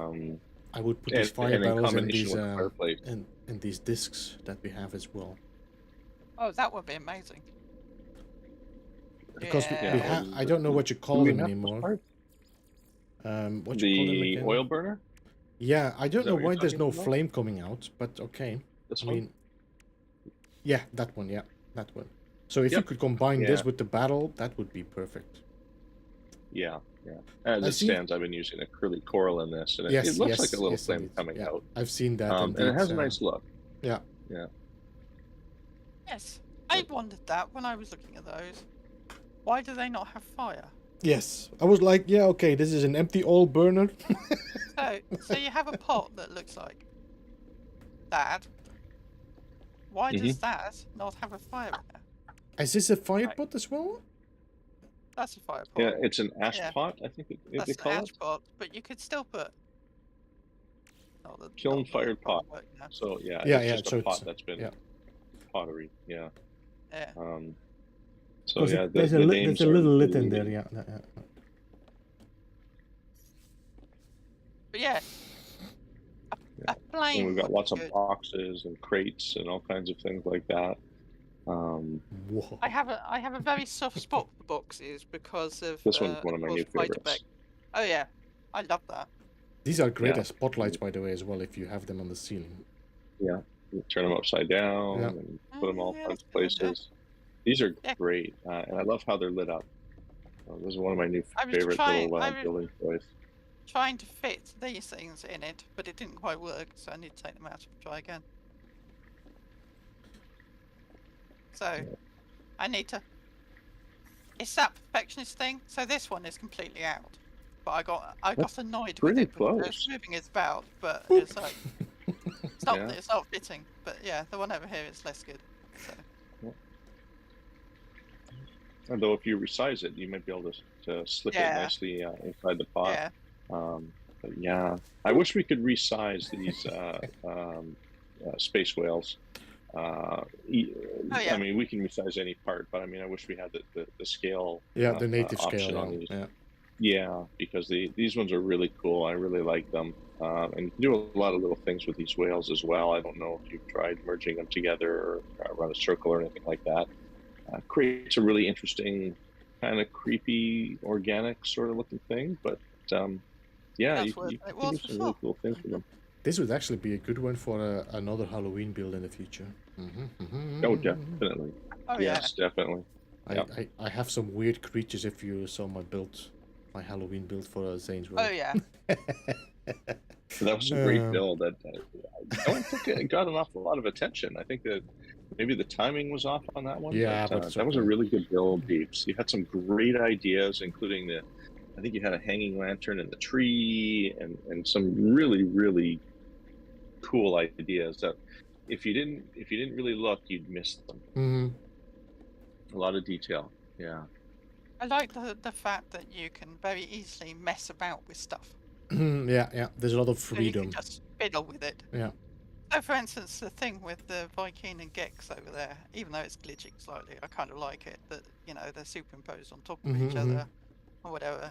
Just kind of, it's that thing of, somebody else might have been here, and the Gex turned up and stuck their posters over everything. These are also nice. The worm decals. This is something. I love the worm I do like the worm decals. Really, yeah. You do, eh? I can't believe I did No, that. they're really I good. can't believe I And in nailed that combination with the other exactly worm as I did it decals, on the you can video. create some really nice colors and shapes. I like the newer colors we're seeing with posters and decals. It's really nice to see a lot of these newer colors. It adds so much more. Oh, I like what you did with this little piece here. Very nice, Nella. This one here. Let's see. Where's my emoji? That one. Yeah. Cool. But I just love the fact that you can shrink something down and fit it into something to make it look like an industrial fan with, whatever it is, or And I absolutely love the posters. I'm besotted with the posters. I will They're a little quite bit happily funny. Yeah, I wish they had more dimension to them or matter to them. I find with the posters, if you look at it on the back side, they don't exist. They're see-through, but on the front side, they're there. So their presence is a little bit weird in the game, but if you use them right, they have a really nice look. The other weird thing about the posters is depending on where you put them, they stand proud without you even noticing. Yes. And somewhere I put some stuff, and it was like, I just put a poster on top of it, and then I walked past it like 5 minutes later and realised the poster is probably about a foot away from the wall. Because you couldn't see that it was a foot away from the wall unless you want to pass it. They've got some weird collisions too, right? They don't lay flat on that surface quite right. Yeah. And some of them, they don't show up, and others do stack, or there's a very weird just collision over here. So I deleted a piece of wall to put something else in, and ended up with this, which is... Where are you? There you are. Down the corridor over here. So these two jellies, or three jelly things, aren't there at all because I deleted the piece of wall. But they're there without the wall. So if you delete the wall, they're still there. Yes. So I can't put anything on top of them in the way of a poster because it doesn't understand the physics of it and won't let me do it. It's like, fine, I won't. I'll just leave it as it is. Yes. I just You'd wanted have to to say, delete the whole room or the whole corridor. Did you know I can report your base if I want to? You can report the freighter? I hadn't even report the Oh, you freighter can. base. Look at that. That's amazing. I was just checking, and then I got a. It's weird. Wow. I'll remember that the next expedition where somebody's trolling a freighter. I wonder what happens if you report the base and it's my freighter. I actually I don't want to do it with yours. I might do it with somebody else. I think you'll end up floating in space. That'll be fun. Yeah, let's not do that. I do it with conflicted gaming. It's okay. All conflicted. There's a piece of wall there and no poster on it. Takes so much abuse, that one. I wonder who's going to go postal on us all. Oh, yeah, probably. Very nice. You've got a nice eye for decor, I have to admit, Nella. The use of decals and posters around your freighter is really nice, and it brightens everything up really well. Thank you. And thank you to So, Hello Games for giving us this. yes. Indeed. I absolutely love the posters. Well done for whoever in Hello Games went, oh yeah, posters. We could do posters. The Yeah, only because they're would. not decals, but they're No. not parts either. They act differently than anything else. So it's a really nice thing to have another feature. I notice APG has been using an awful lot of posters recently in his builds, and using the mechanics that they offer, which is different than other build parts. Yes. And that's been kind of neat to use them in all kinds of different ways. So Yes, they behave very differently to a decal, which is amazing. So mhm. yeah. I do like how some of them you can stack on a table like books or magazines. I've done that a few times. I haven't And tried that. yeah, some of I them might will. have to try that. Yeah, some stack and some don't. But you'll find most of them do stack on top of each other, and you can just sort of lay them out like say magazines or even cards for that matter. I think I saw somebody do a tutorial on a casino, and they had Oh wow! So you can have. yeah, and See, you put now them I'm down gonna like have little to. cards.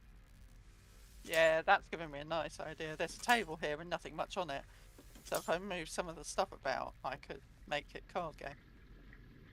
True. That's a good idea, actually. Yeah. I like that. Still can't Yeah, sit that's in right, the Rico. chairs, though. Jumbotrons and refrigerators. I tried my hand at making one of those refrigerators or coolers, and it's pretty neat what you can do. Awesome. Takes a lot of little playing around, though, I have to admit. I spent my settlement base is in 256, and I built a house on the side of it, and I spent absolutely ages putting bottles onto a shelf, and then my game crashed. Oh. And there was swearing. I was like, I like how we can put decals on the bottles. oh yeah, that's amazing. Yeah. One of my favorites is I'll take the cafe decal and make little beverages, cafe 42 beverages. That's really cool. You can shrink it down and turn it sideways, and it fits on the bottle very nicely. I've got a. I tried to get the Gek milk poster to work in the back of one of the shelves, and it didn't work at all. It actually sat on the front of the shelf, making it look like it was a refrigerator with milk inside. It was entirely in the wrong place, but it was amazing. I need to revisit that and move it to somewhere else. I found I'd placed the poster after I placed the bottles behind it, and there's that. Remember, like you say, there's a collision, right? So you have to be real careful of fiddling around with it. And then I would glitch the refrigerator or the item I'm using for a refrigerator behind it at just the right spot, and that took a lot of trial and error to find just the right location for it. It took some time, I'll admit. For a simple refrigerator, it took probably a couple hours of trial and error, playing around and adjusting and playing around and fighting collisions, but it can be done. And if you've ever watched some of APG streams, you can sort of see just how much fiddling is necessary doing some of those jumbotrons and drink dispensers and refrigerators. Fun one is when you've got something in a perfect place and you're perfect, and then a snap point kicks in and puts it somewhere else. And it's like, you utter swine. Free mode is a nice feature that free mode, I like using. I like free mode. Yes. Yes, the free mode allows me to place things in spots that normally it would snap to others. Makes things easier in a lot of cases. I jump back to the Studio 16. We can just go to the 16 and normal now, if you want to. You want to wrap up? I'm not sure. Did you have anything else you want to share, Nella? No. I think you've seen my best. Okay. Good. Just before I jump away, if you fly to the anomaly, you should definitely be able to. I think DJ might actually have access to it. I'm not sure. I might. Let me. I'll check the teleporter because I'm with you in game. It might show up. Let's take a look. If that teleporter's playing ball, it can be a bit mental? I do not, so I'm going to have to use the anomaly. Okay. No worries. Of course, now I'm lost on the freighter. Oh, the airlock door thing just drives you up the wall. Here we go. There we are. So if you don't go out of the airlock, second bit of the airlock, and you just turn around and go back, try and go back, you can't get out. No, you have to go through both sets You of have to doors. go through both in sets of order doors. The number of times I Yeah. trapped myself because I was not paying attention. That's been a thing since the inception of yeah. the new freighters. Yeah. When they put doors and airlocks in there. I remember the old days when it was a giant walkway that would take you from your base to Oh yeah, the bridge. I remember that. Yeah, yeah. I miss those freighters, and I miss how we used to be able to build on those freighters. I really liked using cuboid rooms on the freighters. I thought it made for a lot of really interesting builds Yes. that were multiple floors that did not include those ramp hallways. The ramp hallways do have a nice place in the game, but ladders and stairs also work very well, and for multiple levels. I'd love to see that again. I'm here, Although by the way, if, for we the never people will. that are wondering. Excellent. If things go as planned, maybe we'll see some elevators soon. You never know. Yeah, Oh. I'm looking forward to whatever it's happening. If it's gonna be freighter builds or the space station builds, but it's clear they are working on something. There's no what you say it, wish list. It's right there. They have been working on new building parts that snap in freighters. So Yep.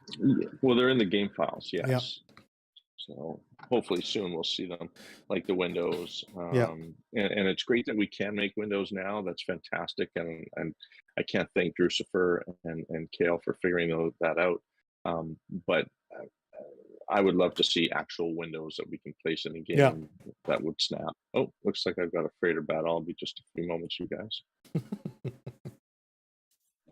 I have written windows on my piece of paper, so we'll go away and work out windows. Freighter battles of love. This is APG's fault. APG does that a lot, singing that The song. blue screen song. Oh yeah. No, he sings something and he That's the said blue da one. da da da of love, but I'm not sure what he always sings in the. I just see Rico Suave saying IPG, and now that clicks APG, that song, and yeah, it's how my brain works. Automatically.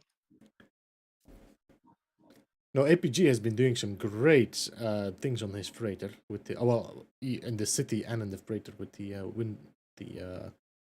what you call it, the vending machines he's building. Yeah, the billboards. Yeah. Very cool stuff.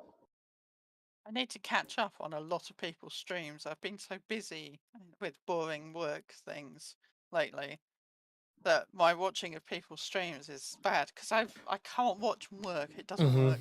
No, but it's I get Well, there's so distracted. many streamers. It's hard to catch them all.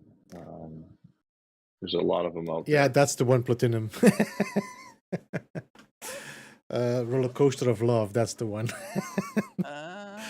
But he's using different parts, if you do something and he's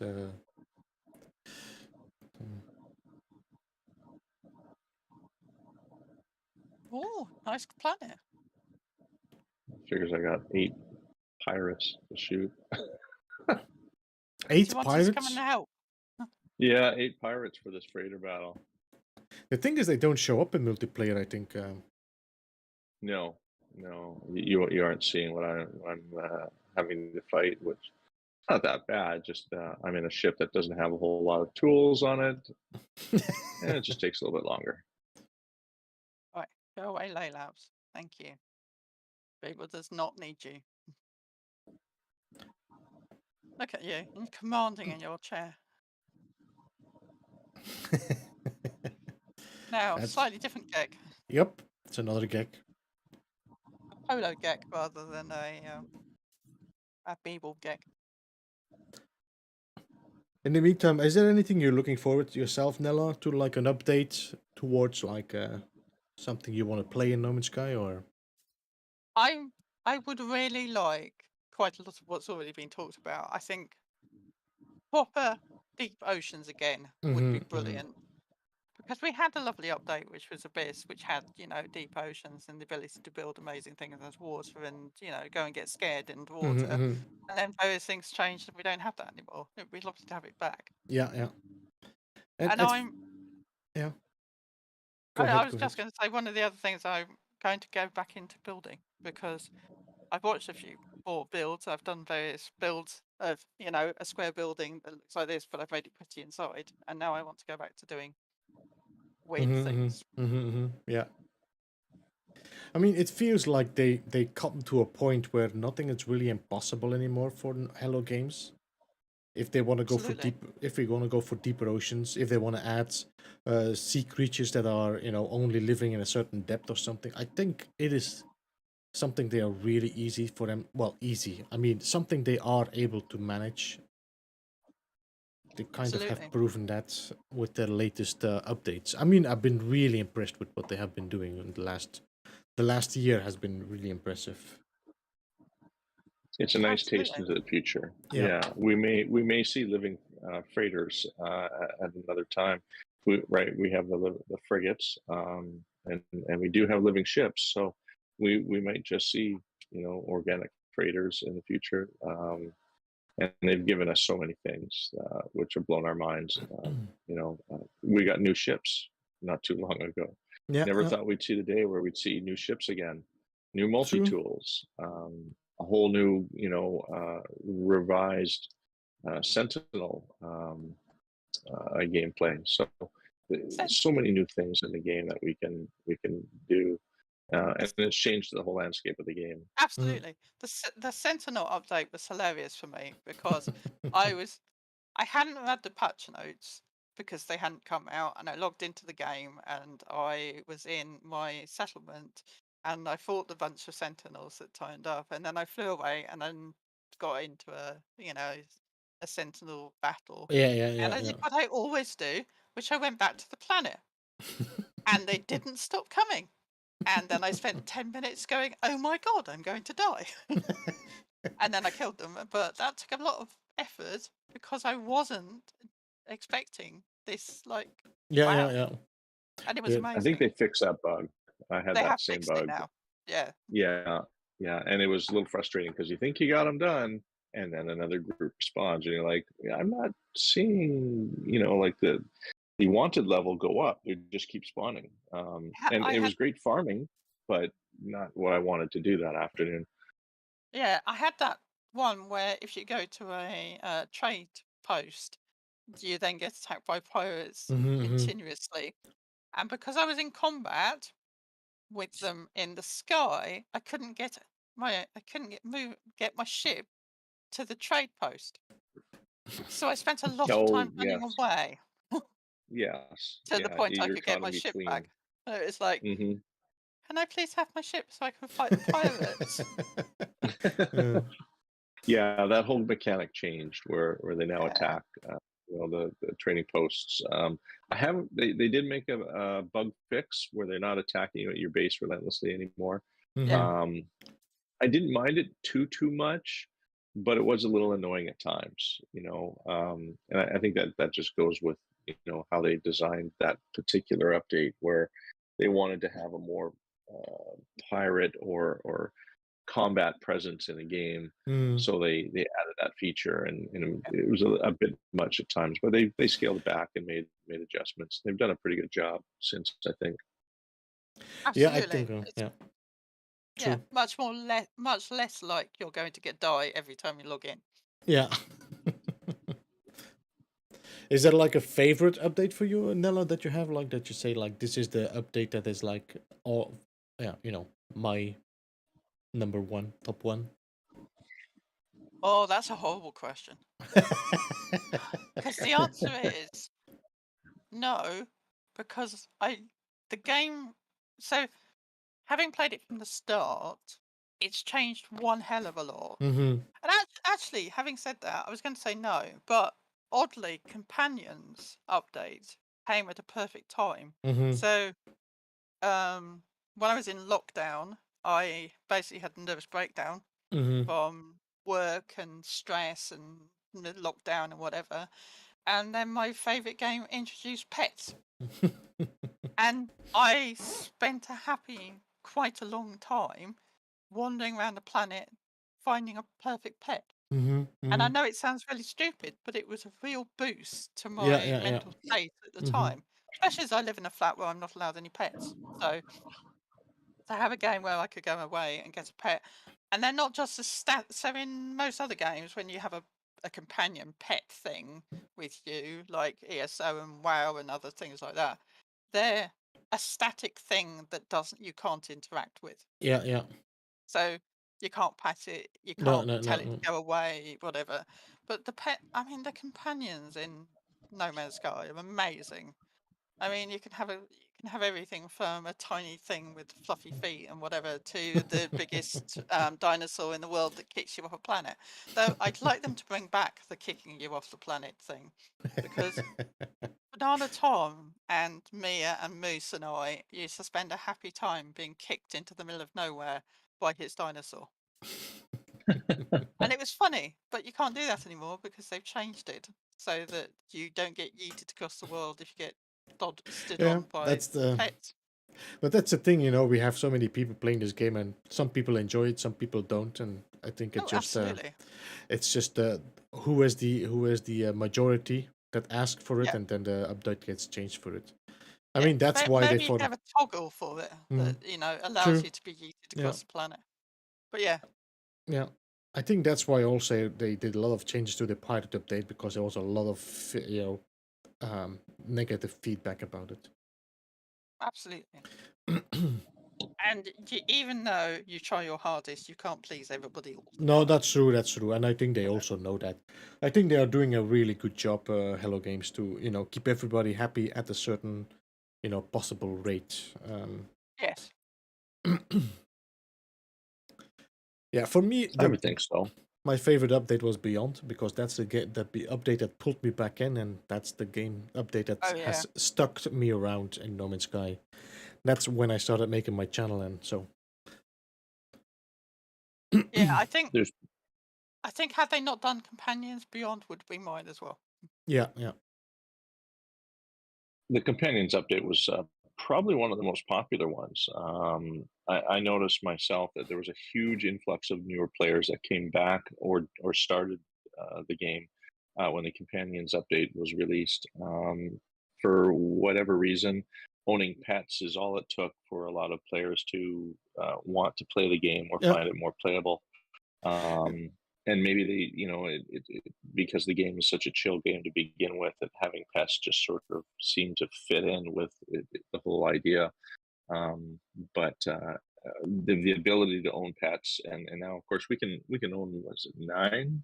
No, how many pets can we have now? 16. We can Too many. have a lot of 16. 15, I think. Yeah, I don't know. there's like a lot. Yeah, so I mean, there's a lot now that we can actually have, and that's fantastic. Because honestly, I don't like giving up on any of those pets. I never wanted to give any away, so Mm-hmm. I was very choosy at the beginning as Oh, to yeah. which ones that I wanted. And now I can have like 15 or 16. I can't even remember. Let me see. Let me take a look into my menu here. I How think many can we have?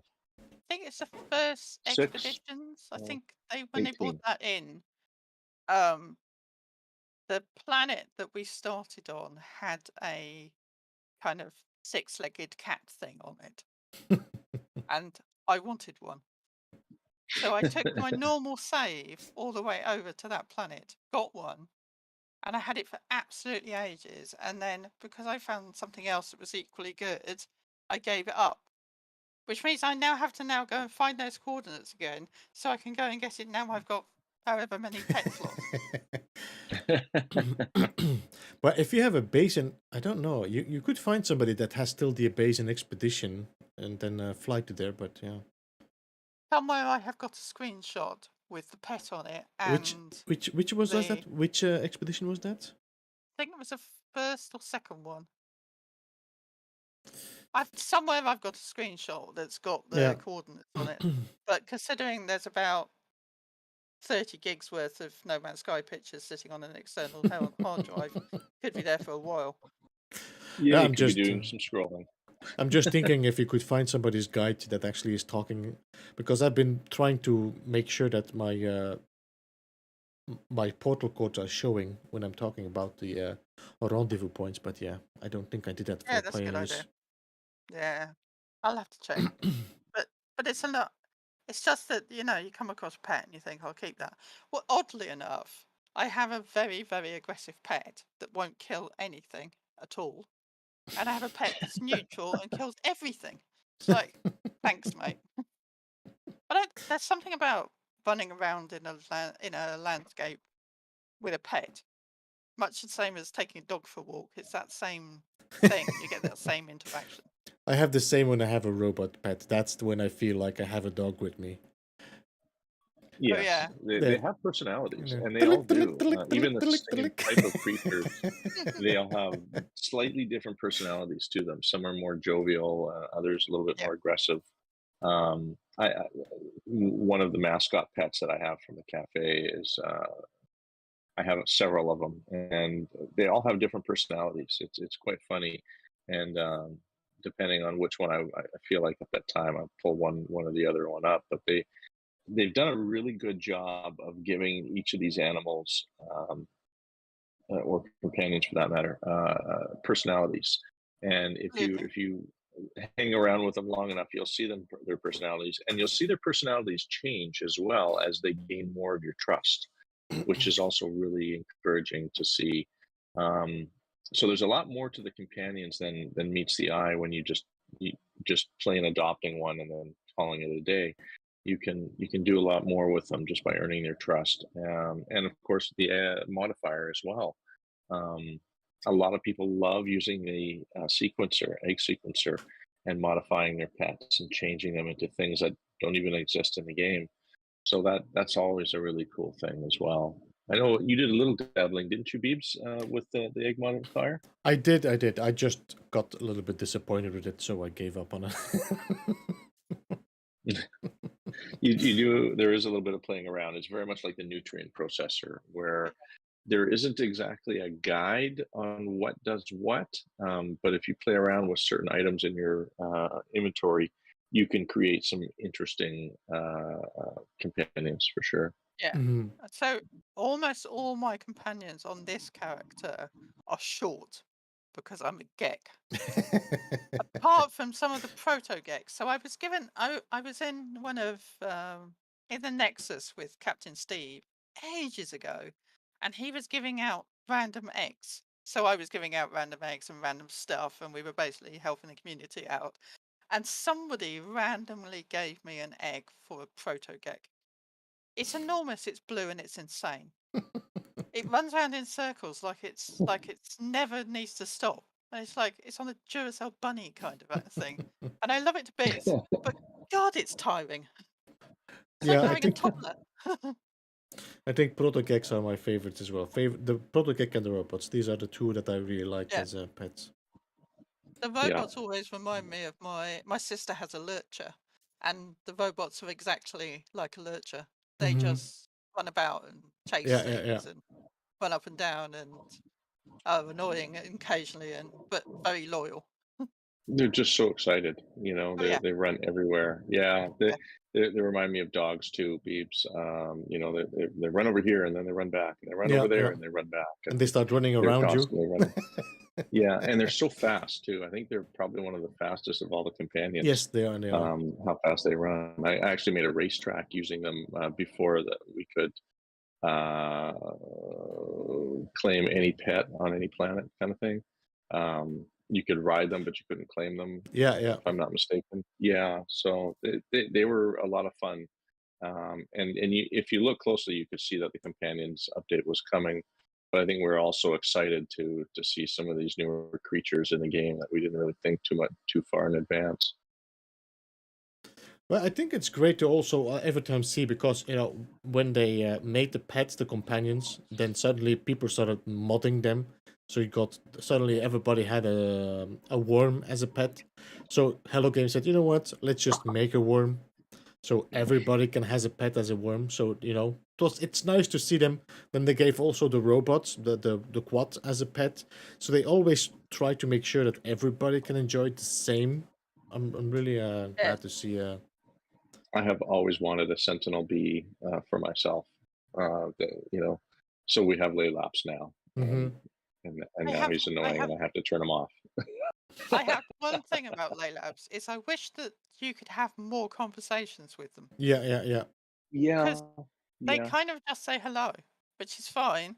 But I want to be discussing Sentinel lore with them or Mm-hmm, talking mm-hmm. about the weather or whatever. I yeah. think And more Yeah, interaction with Laylaps would be good, and we may get yeah. that in the future, right? Well, absolutely. Yeah, Yeah, right. They gave us the quad. They gave us the walker. Well, not really a walker. It's more the exomech, but they gave us the three off of that update, and it's fantastic. I love seeing my own Sentinel now buzz around me. I think that's kind of really cool to be able to have that, and it's something that I know me and myself and a lot of other players in the community have always wanted their own oh, Sentinel. yeah, absolutely. And if we think really hard about it, we may see Sentinel ships that we can claim now in the future as well.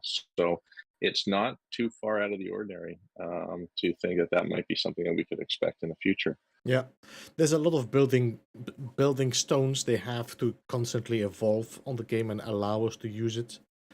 I mean, there's so many. Like I think we talked about this like 2 or 3 interviews ago.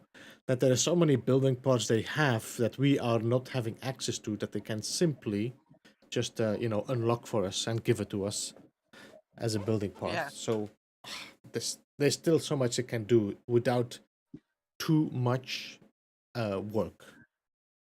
Yeah, I Yeah, mean, just look at the Nexus. It has yeah. so many parts there that if you were to introduce those parts, it would give us probably another 20 more parts in our Mm-hmm. build menu that we could mix and match and play around with.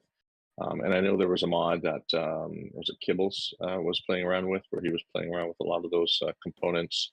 Yeah, that's Um, yeah, Uclea mod. That's an amazing mod. yeah, yeah. very I cool stuff. want the parts that make up the archives Yeah. because there's some amazing Absolutely. parts in there Mm-hmm. that aren't in the game, but aren't in our bit of the Yeah, game, yeah, but yeah. are definitely in the game. And even if you just unlock a few of those, like Mm. happily have those. I mean, That would So, be a dream come the true. pirate Yeah. systems now. The pirate systems have so much. Just imagine they allow us to build, for example, like a walker or the open ship with the cargo with the merchant in there. oh, that would be amazing, So wouldn't it? much little extra things that they can give us in the future. So I'm pretty sure we have a lot of things to look forward to. Even if they don't want to put too much work into it, they can allow us to build with it. The ability to sit in a spinny chair, for instance. I think we will Hey, we never got see chairs. I'm we happy. see conflicted gaming sitting in the chair forever. Wee. Whee! Oh yeah. There's a lot of I think they themselves do see the opportunities and the possibilities they still have, and the game has definitely optimized so much better now that they have these opportunities now way more than Yeah, they had absolutely. 2 years ago.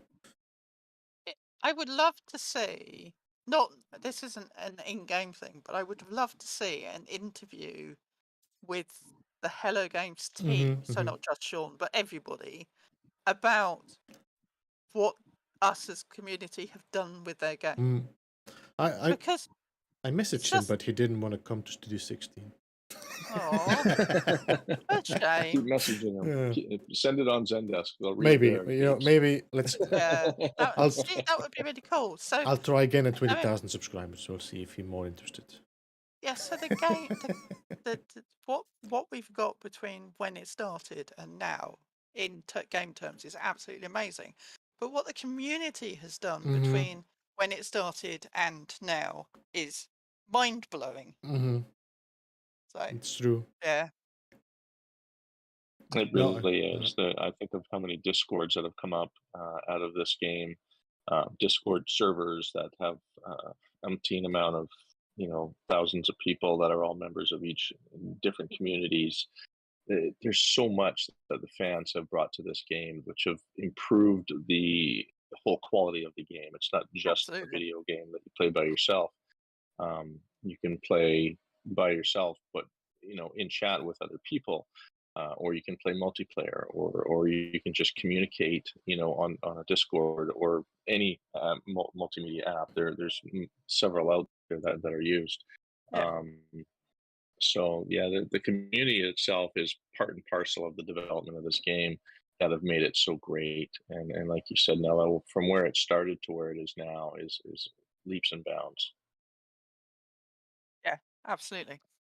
And they don't seem to be stopping anytime soon. Mm-hmm. So, we have whatever option in the future. And I'm really looking forward to whatever their new game project is. Yes. And I'll tell you now, I'm pre-ordering and getting it. The last Campfire I loved, even though it was like, so I played it before they updated it with the new puzzles, Mm-hmm. and I own it on Epic Games and on Steam. I play it on Epic Games, I have it on and it's Switch. it's great. Yeah, it's a great game. Yes, it's a very So good game. And it's a deep game as whatever well. the It's next one it's is. a very good story, and as well it's Yes, well yes, written. they definitely. It's not just a frivolous No, puzzle no. game you play and then you put down. It's got a whole load of thought Yeah. behind it. It's the same with No Man's Sky, by the way. If you really go deep in the lore, there's so much smart, Yeah, expressions or absolutely. ideas that is like, hey, that makes you think, Yeah, yeah. Moose has been doing all the lore Yeah. in various episodes across, mornings. Thank you for Moose for not sleeping because it's great. I get to watch No Man's Sky in the mornings. And then So anyone who comes to the meet, I will be basing my quiz on the lore of No Man's Sky from Moose's videos. There's a hint for you if you want to go away and watch them all. Mm. I got told off for trying to do So, too complicated a You quiz. have to go and check out Moose's all his videos if you want to win the quiz. All his lore videos, yes. Uh, And I bought a Steelbook collector's edition, which will go to somebody for the quiz. And there's various other things, I know. I bought need two to, copies from the same guy because they were both very cheap, so I'm keeping one. yeah. I think it's Oscar from the Twitch streamer did a lot of these as well, buying these first editions of No Man's Sky on eBay and stuff as well. Yeah. There's a lot of them that are like still, but the price went really up now. You know the one that had the ship in it, so the collector's edition one? I've got a pristine copy of that, absolutely beautiful. And I hope you're both sitting down. It was £5. Godverdomme. Yeah. So a friend You're so lucky of to have mine, that. a friend of mine was at a car boot sale and saw No Man's Sky and bought it because she knows I like No Man's Sky, and it was £5. And it's in Unbelievable. perfect condition. You Yeah, should see they're the like prices now. 1,000. No, yeah. Well, Yeah. last time I looked, they were like someone was on eBay in the UK was selling one for £1,000. Yeah, it's unbelievable, the prices. So, but it's a good thing. It means that No Man's Sky is definitely back on track now. It's Oh yeah, yeah. absolutely. My disc. I know myself. I was lucky enough to get one of those V4 passes Nice. that they were giving out back in the ARG days, and Yep. I always wanted the ship. Like you said, you managed to get a copy of one of those limited release packages with the ship in there. I always wanted the ship, but was never able to obtain one. And of course, now the prices just skyrocketed so high. But I'm happy with the one small thing I did get from HG. If my friend ever finds another one for £5, I'll save it and send it to you. I'll pay the shipping. It's got to be cheaper than the actual thing itself. So if somebody sells at $5, they are pretty back. Yeah. They might have to check. garage sales, you never know. When back in the ARG times, I got my Atlas 4 pass as well, and I put it in a Perspex block, and it sits on the shelf, and next to it, just to show off, is a signed one, which I got from the raffle from the first meetup. Yeah. And they sit next to each other. I've also got a Oh, couple that's of very Captain Steve cool. ones, and it's not a shrine to Hello Games, honest, and no malice in it. But yeah, the whole shelf is basically ships and stuff. And Starman Kev did me some 3D prints of ships, so they're sitting there, and I still haven't got around to painting, and it's like 2 and a bit years or 3 years later. Never mind, I will do eventually. I think you can actually obtain schematics for some of those ships for 3D printing. Yes. Yeah, so I guess that's the next best thing is to get a schematic and have one made from one of those 3D printers. There's Yes, quite I'm They're a little bit waiting to- small, but you can do them. there's quite a good few of them that you can find on Etsy, by the way. I've seen a few. I've been looking for decoration in the studio, and there's a few of them that you see the lines, the cut lines, which is like I don't like it. But some of them are really clean, so they either have a very good printer or they have been doing a lot of sanding on it. But they are quite expensive as well. But they look. I have a golden vector. I have in my wish list. There's a golden vector. There's a what you called it, the exotic ones as well. They saw the little a guppy, really nice. So if Hello Games sold these as merch, I'll be there Yes. on the shop. Yes. And I'd love a full set of all the player characters. Yeah. Particularly Gex. I'm not sure. I mean, yeah, I don't know, but it would be definitely something that would sell. Oh yeah. Just think of a shelf full of Gex. Yeah. Hello Games in-shop store. No, Hello Games, if they would work on their merch store, they would probably sell way more than they expect. Have you seen how quickly these play cards went out? Oh yeah. Poof, gone. Nobody. There's no more for the moment. I mean, I have There's definitely a market for it. I have the little plushie. That's what I have. It's stuck on my desk. But heck, you can even get plushies for the companions. That would be a sellable item for sure. That would be amazing, wouldn't it? Oh, I would buy an ARG right away. My little Ember. Oh, there you go, from the last campfire. Oh yes, I have an Ember as well. Yeah. I have an Ember that sits on my desk, on my bedside table, and 2 nights ago, because it was really warm, I had the fan on, and it fell over in the middle of the night, and it's like, oh my god, I'm being attacked, and no, it's a small Ember now. Calm down. I was mostly asleep at the time.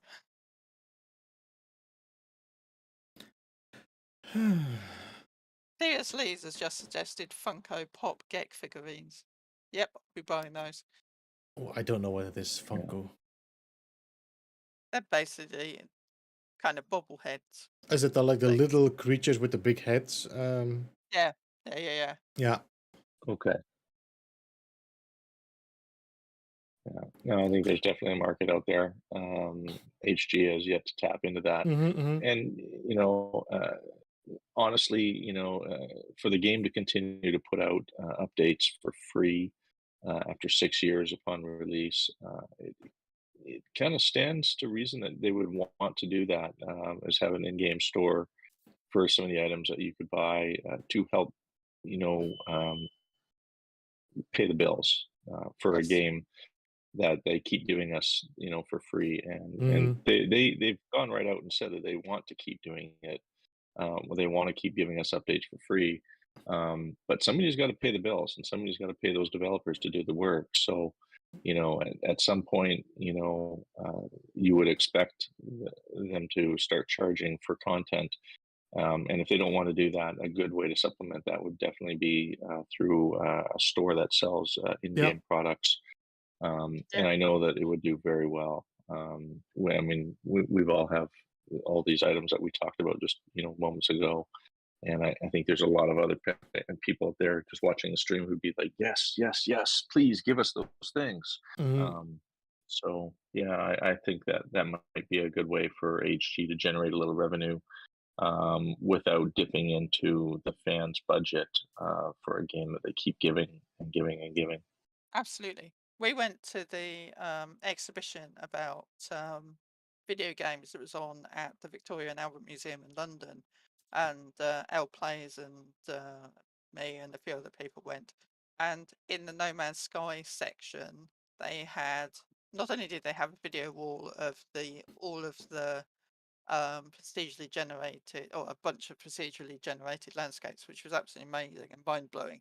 But they also had a display, and in that display, they had 3D models of all of the characters and a bunch of the animals. Yeah. And I went, oh yeah, look, they can bring these out, and we haven't had them. Yeah. And they also had conception ideas for animals in poster form. They could just release a bunch of those. I take my money. Like, no, I'm definitely sure that they can get some money out of their merch store. But yeah, they've been growing. They've been growing, and their PR has been definitely improving and stuff like that. But I think they're still missing out on a lot of ways to monetize their concept without having to ask money for their DLCs or patches or updates, things like that. But then again, I think with their new updates, their new game, I think their new game might be something that is gonna make up for a lot of their previous things, you know. They've learnt a lot of lessons from No Man's Sky, so they'll be able to apply them to the new game. Yeah. I'd very interested. I'd like a hint about what it is. Is it another space game? Is it a medieval fantasy game? Is it?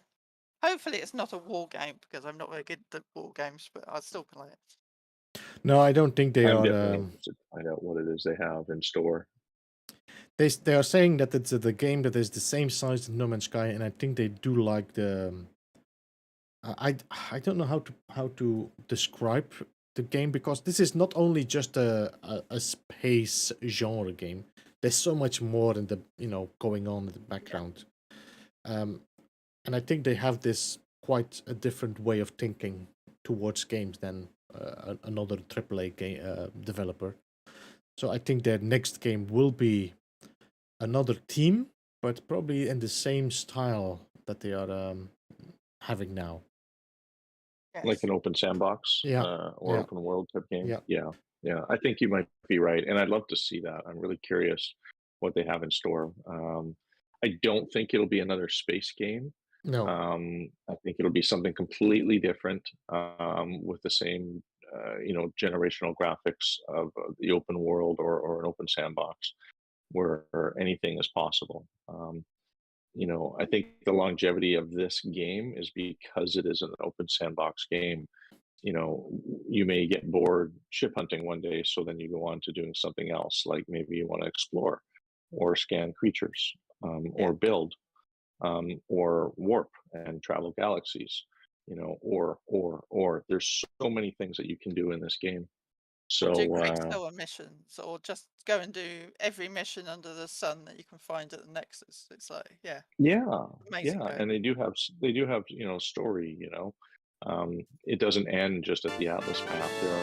There is lore to be had, in various different aspects.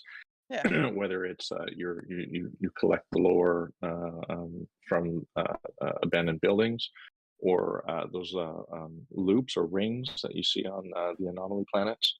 There's all kinds of story there, but you have to look for it. And the game has got so much in there that if they were to develop another game that has the same longevity, it would have to be the same style of game of open world where anything is possible. I mean, they could easily put what we have now in planets, and the mass of planets. They could just make one big planet, and everybody's just on one planet, the size of a real world. So it's not that they there's no limit there. It's kind of like Sims or something like that. Yeah. I'm really curious, of course, but yeah, you never know. They have been surprising us with every update, so whatever we are thinking they will do, they will probably do something else. Oh yeah, absolutely. No, Yeah, straight out of left field. it's always a surprise, but it's always glad to see what they do, no matter what. I'm trying to think of something really left field, and the only thing I can think of is a tree simulator. I'll just leave. I'm Well, not sure they've it'd be given us fun so though. many things out of left field. It's hard to think of something they haven't already given Mhm. us. What's next? I don't know. You tell me. But somebody's creative minds No out there idea. thinking and creating stuff. So I'm, you never really know, and you can't count them out. I Absolutely. just have the feeling that after No Man's Sky, the experience they have with No Man's Sky, I think they will be very community focused again. Yes. I think they had such good experience with the community of No Man's Sky that they will try to make this again in the next game, because the latest updates what they had, like let's say from Prisms Origins onwards, from Origins onwards, they have really starting to carry their own game as a developer because of their updates. But before that, community has been carrying that game. Yes. And Absolutely. I think they have really learned or appreciated what community has done for their game at that moment. So I think that will be their future game as well, community focused. That's my feeling. Well, yeah. I mean, the community has embraced the game and grown with the game, and like you said, carried it for a number of years, and to where it's at now, where now they're developing things for the community Mm. instead of the community carrying it, along. So there's, to have a community-driven type of game using the fans that are already part of No Man's Sky. A lot of those fans are going to transfer over to whatever new game they come out with, if that's the case, being an open world type of game. I could definitely see that where the fans will just transfer over and they would have an instant following, Mm-hmm. and community driven thing. And they saw that, a hint of that with the ARG as well, and that was way back before any of these updates you spoke of even took place. The community was exceptional Mm-hmm. during the time of the ARG, where we all had to work together to accomplish goals, to complete tasks, um, and the want of so many people to want to work together as a team to do things is there, and to trap that in a jar and use it to build another game, I think is Mm. would definitely do some good Yeah. for sure. What do they call that? Lightning in a bottle? Yeah. What? What do they call that? It's like capturing lightning in a bottle. Ah, yeah. Very dangerous practice. I wouldn't try that myself, but yeah, that's I believe that's the saying, and it's contagious. Honestly, it really is. When you work with other community members that have the same passion and love for a game, it's easy to make friends and to have fun and to start a whole new community based off of a video Mm-hmm. game. Mm-hmm. And No Man's Sky has definitely fed that Yes. with so many Yeah. players. I see a lot of great communities out there, and each one is unique and wonderful in their own ways. And I like to keep the individuality of each one of those communities, separate, because that's what makes each one unique, right? Is all the different ideas and things that these communities do and have and offer. So definitely looking to the future. HG, I hope you're watching. We look forward to what you've got for us. Absolutely.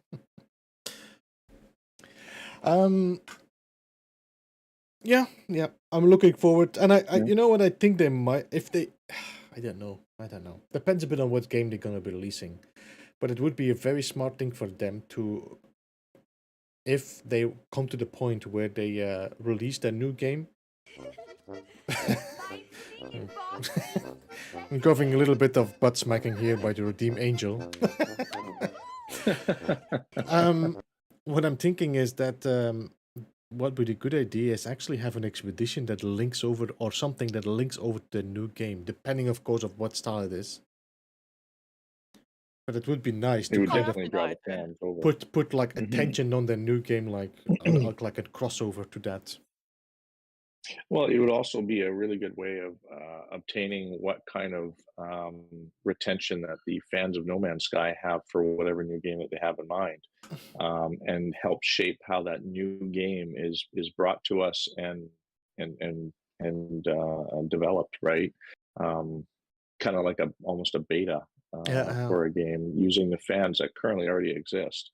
Knowing that Expeditions is so popular, I mean, very few players in very few communities I know actually don't take part in the expedition. When a new one comes out, people flock to the new expedition. They want to try it out. They want to see what it has to offer.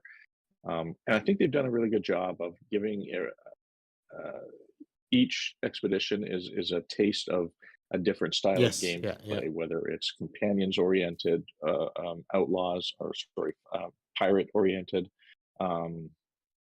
sentinel oriented. Like they've given us a taste of each component of the game. What is next for the expeditions? What haven't we seen so far? They even gave us a permadeath style expedition, which none of us ever thought would ever occur, but there it was.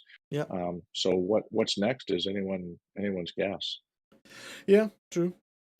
I think the only one that we didn't really see, I mean, they kind of stepped away from it, but we have these 4 pillars of No Man's Sky. They called it survival, trade, combat, and what was the other one again? Trade, survival, combat, exploration. Exploration. Thank you, Nella. I think the most important one we forgot. But I think trading is the one that we didn't cover yet in the expedition. So I think that might be one of the next ones, which should be very linked, or well linked with the freighters. Yes. Yeah. It makes sense. I think that one linked up with the freighters. I'm not sure who sent me a message about it, or told me about that. I probably saw it in the comments, maybe, about making trading routes between settlements, for example, as well. I mean, there's so much opportunities to create something like that. I don't know. We'll see. But that's like something that. Maybe that can be a use for the Colossus. It's actually that you have to trade between your settlement and, I don't know, a trade terminal or something, but you can't ship your metal or whatever it is by flying it. You can only do it by using a vehicle. Which might make people make is the wrong word. Give people the opportunity to use that Colossus for more than just storing stuff in. But as usual, we'll have to just wait, see what emoji he drops again, and then speculate like crazy, and then be wrong again. Of course. We like doing this. It's one of my favorite pastimes is watching Sean drop an emoji, watching the community go insane, and then all of us getting it wrong. Yeah, we always do, right? We speculate to our heart's content, and they surprise us with everyone. So, and even if it is what we wanted, so even like the space whales, so we've got space whales, but we don't get space whales that look like whales. We get space whales that look like living ships, which is just amazing. Like somebody in Hello Games went, they want space whales. Let's give them living ships in a slightly different format. Yeah, it's like, I love it. It does make sense, though. It does. Yeah, and of course it did. Go ahead, Beebs. The last expedition was actually put pretty well together and a good story as well again. So yes, I really enjoyed the last one. I think it's one of my favorites. I think lots of people didn't because it was perma-light. But to be honest, I think the amount of people that are still hating that expedition is really minimal, because a lot of people have said, like, you know what, let's try it out, and they really start enjoying that play game. There's a lot of people that now also, or gamers that also decided to start playing a permadeath or survival game just because they enjoyed the play style. I think it was every time a good idea of them to just, this is an expedition and this is something new yet you never tried for yourself. And I think that's a good way to open open minds of players. Yes, absolutely. Yeah. I mean, No, I I think the probably would. community. Sorry. No, by all means, you go ahead. All I was going to say was I don't think I would have played Perma if I hadn't been watching KJ and Moose and people play Perma and then gone, oh, I can do that. So yeah, I like Perma. I think it's really fun. Unless you get yeeted off a mountain by an animal, which happened to me the first time I ever played Perma.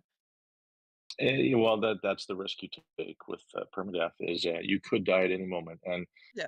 in space, as a traveler, even as humans, we don't realize how fragile the body or the human body can be. And so we could die at any moment, Yes. whether by car accident or falling off a cliff or injuring ourselves, severely with any tool or something. Yeah. But what I was going to say was, I think the community really stepped up big time with helping HG and other players embrace this whole last expedition. When it first came out, there was an awful lot of negative reaction towards it because it wasn't necessarily a chill exploration. There's only one cookie with something in the middle that solves life's that we've gotten problems, used to. and that's an Oreo. And I did a couple of saves for the expeditions so that I'd have all the items for all my different saves. I can't believe I did that. I can't believe I nailed that exactly as I did it on the video. There were some really amazing bases built by other community members that were designed to help a player move along with the expedition, completing the missions and making some of those difficult moments not so difficult. And so the players that needed a little bit of help getting things done or whatnot, if you were to use some of those bases or tips and tricks that other people have mentioned in some of their streams and videos, it would make a difference on completing that and getting those items, because some people aren't interested necessarily in the gameplay, but they are interested in getting the free stuff that involves completing the expedition. I know in the first couple of weeks there, I witnessed a few meltdowns in my own community who players were just not up for that kind of a challenge. And given a little bit of help, they were able to complete, the expedition. And, players stepped up, they helped out people you don't even know. When I look at the first planet of that expedition, there were so many bases there. And if you go through the teleporter list, there were so many bases that were designed to help a player complete those tasks. And that just says so many volumes of how good the community is, that they all rally around a game style which was negatively portrayed to a lot of people out there, and change their minds. And like you, now you're interested in gameplay in permadeath. I will say regular permadeath is easier than the actual expedition. Yeah, absolutely. It is. And I think because you could play at your own speed, whereas expeditions, you always felt like you were pushed into the next step. You're always rushing, and that in itself, that'll get you killed. So, Deavonti in chat has just said what I was going to say is that Moose was really helpful. So Deavonti was having terrible trouble with the expedition because he kept dying. So basically, Moose dedicated an entire stream and didn't go to bed until some ridiculous time in the morning, helping him out so he could get it finished. And lots of people in the community did that, where, somebody was having, so one of the communities I'm in, they put out a call to people who were willing to help. And I spent about an hour helping somebody just get some stuff so they could finish. Yeah. And it was like amazing. Oh, absolutely. Yeah, just a small little thing to help them out made such a huge difference. I remember myself, I had a couple of those exosuit slot storage things left over from one of my saves. I just handed them over to somebody, and the amount of difference it made having just a little bit more inventory space made it so much easier for that other player. Now, obviously, you can't do that in every time or whatever, but just, like 5 extra storage slots made the difference for that player to be able to continue and do the things and have Yeah. things on hand to, to survive. So little things make all the difference. And good on Moose for helping Deavanti. I was there that day that he had a meltdown. And yeah, I think he had spent 21 hours trying to complete it, only to die. It's heartbreaking. It really is. It's heartbreaking when you spend time working on something and to die in a snap of a fingers. Yeah. It happens. Nella, I have a big question for you. Yeah. Yep. If you were to see Sean Murray walking down the street, what would you say to him? Thank you. Yeah. I probably wuss out of it entirely and not say anything at all. But if he actually stopped, and I happened to be wearing a No Man's Sky t-shirt, and therefore he stopped, I was thank you very much for this amazing game and for bringing all this community together. Yes, And That's all a the good. updates and stuff, because none of us would be here. I mean, we wouldn't be doing this if we didn't have No Man's Sky. True. So, yeah.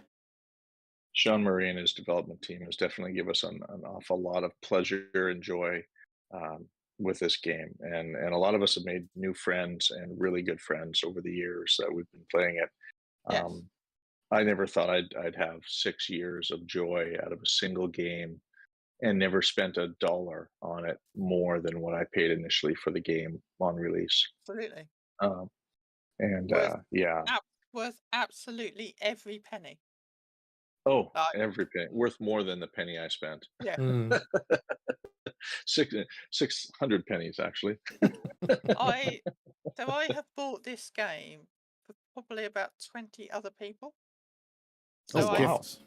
So it's kind of a gift. So various people, I bought it for them on disc, I bought them for it on Steam, etc., etc., etc. Just because it's a great way of being in a community. One of my friends I used to work with has very, very recently started playing, and she absolutely loves it. And it's like, it's just because there's so many nice people to talk to and whatever. No, I think a lot of No Man's Sky is a game that is pretty open for a lot of people. Like, and for people that actually never played the game, for example, as well. I've noticed that a lot. Yes, my sister's other half, who would be brother-in-law, but they're not married. I bought him No Man's Sky recently for his birthday. He's never played another computer game apart from the occasional thing on the mobile. Yeah, I mean, it's always nice, and every interview we had this has always come to the, has always been said, community. That's always come back to that point, so it must be true. Yeah. We said it, so it must be true. Isn't that right, Beebs? Yes. All right. In that vein, then, what are we getting on our next update? I'm looking forward to the next update so that we can, can make some new content again about No Man's Sky, and I don't know. I have a good feeling about it. So. Yeah, I don't know what's going to be in it, but I'm looking forward to it a lot. Yeah. And it'll probably drop the weekend that I'm in Guildford. Let's hope that's usually the case. Let's hope hopefully before that, because that's too late. That's too late. Too late, yeah. It needs to be a summer update in the summer. Yeah. Well, I've got a wedding in a couple of weeks, so it'll probably drop then. Excellent. I'll talk to Survivor Bob. I'll ask him what his holidays are, and then I'll let you know. Yes. There you go. Yes, it'll be that week. Well, thank you so much, Nella, for joining us today. I hope you enjoyed it yourself. It's been great fun. And I think we're going to call it for today. Thank you so much, everybody in the chat as well. Thank you all for joining, the likes, the thumbs up, the donations, super chats, memberships. Really appreciate you. And thanks for just keeping yourself busy as well. I see a lot of chatting going on there. Because it's a community in chat as well. Yes, indeed, indeed. So thank you so much, Nella. Have a great week again. What is your plan? Are you playing any No Man's Sky in the next few days, you think, or you have other? Tomorrow I'm working. In the evening I'm streaming with Mia. Probably going to be streaming Grounded. Because we've got into playing that. It's one of those games. Kind of got into it, so we don't really want to stop. But I will definitely be playing No Man's Sky over the weekend. Cool. Especially as there is no Formula 1 this weekend, and therefore I won't get distracted. Okay, good. Thank you so much, DJ, as well. Thank you for joining once again. Always a pleasure, and thank you for hosting a lovely show. It's always a pleasure interviewing and chatting with new and exciting guests. My cameraman just completely fucked. I've been drinking my whiskey. You gotta hire better. You gotta hire a better cameraman, Beef. The cameraman is very, very drunk. So, I don't know, KJ, if you're still here. If you guys are streaming, I think you are. But that's going to be like in half an hour.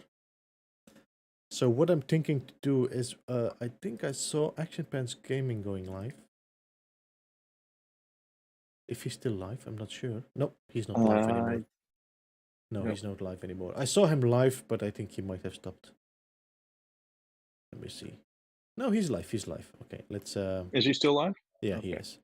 So let's take a link, and I'm gonna make sure that we can show some love to Action Pants Gaming. Share, copy. There we go. For the people that are wondering who we're talking to, by the way, we are talking with Nella Doodle. If you want to check her channel out, the description, the link is in the pinned comment as well. Go and show her some love. Press that subscription. I don't know how far you are actually, Nella, with subscribers. I do not know. I kid you not, I have not looked. Let me go and find out. Redirect ad. I'm on 170 lovely people. 170 lovely people. Let's be take that, save. There we go. That should be set up. All right, I'm going to close off. We'll be live. Yes, so guys, KJ and Lava Lamp will be live in half an hour. I'm not sure how long Action Pants will be streaming yet, but definitely go and check out both Action Pants Gaming. We had trouble saving your video to trying in 5 seconds. There's some issue with YouTube lately. So, just in case it doesn't work, I'm going to drop the link to Action Pants Gaming as well. So this is going to be the link to Action Pants Gaming here, just in case. So once again, Nella and DJ, thank you so much. Thank you so much, everybody in the chat. Go and show some love to Action Pants Gaming. Press that thumbs up. Hashtag Beeblebum. And keep an eye out on KJ and Lava Lamp as well. KJ, if you want to drop a link to your channel, let me know. Do that as well. And I will see you again on Saturday for another stream. And that's going to be it. Thank you so much. Have a good one. All right. Take care, everyone. Till next time. Bye-bye.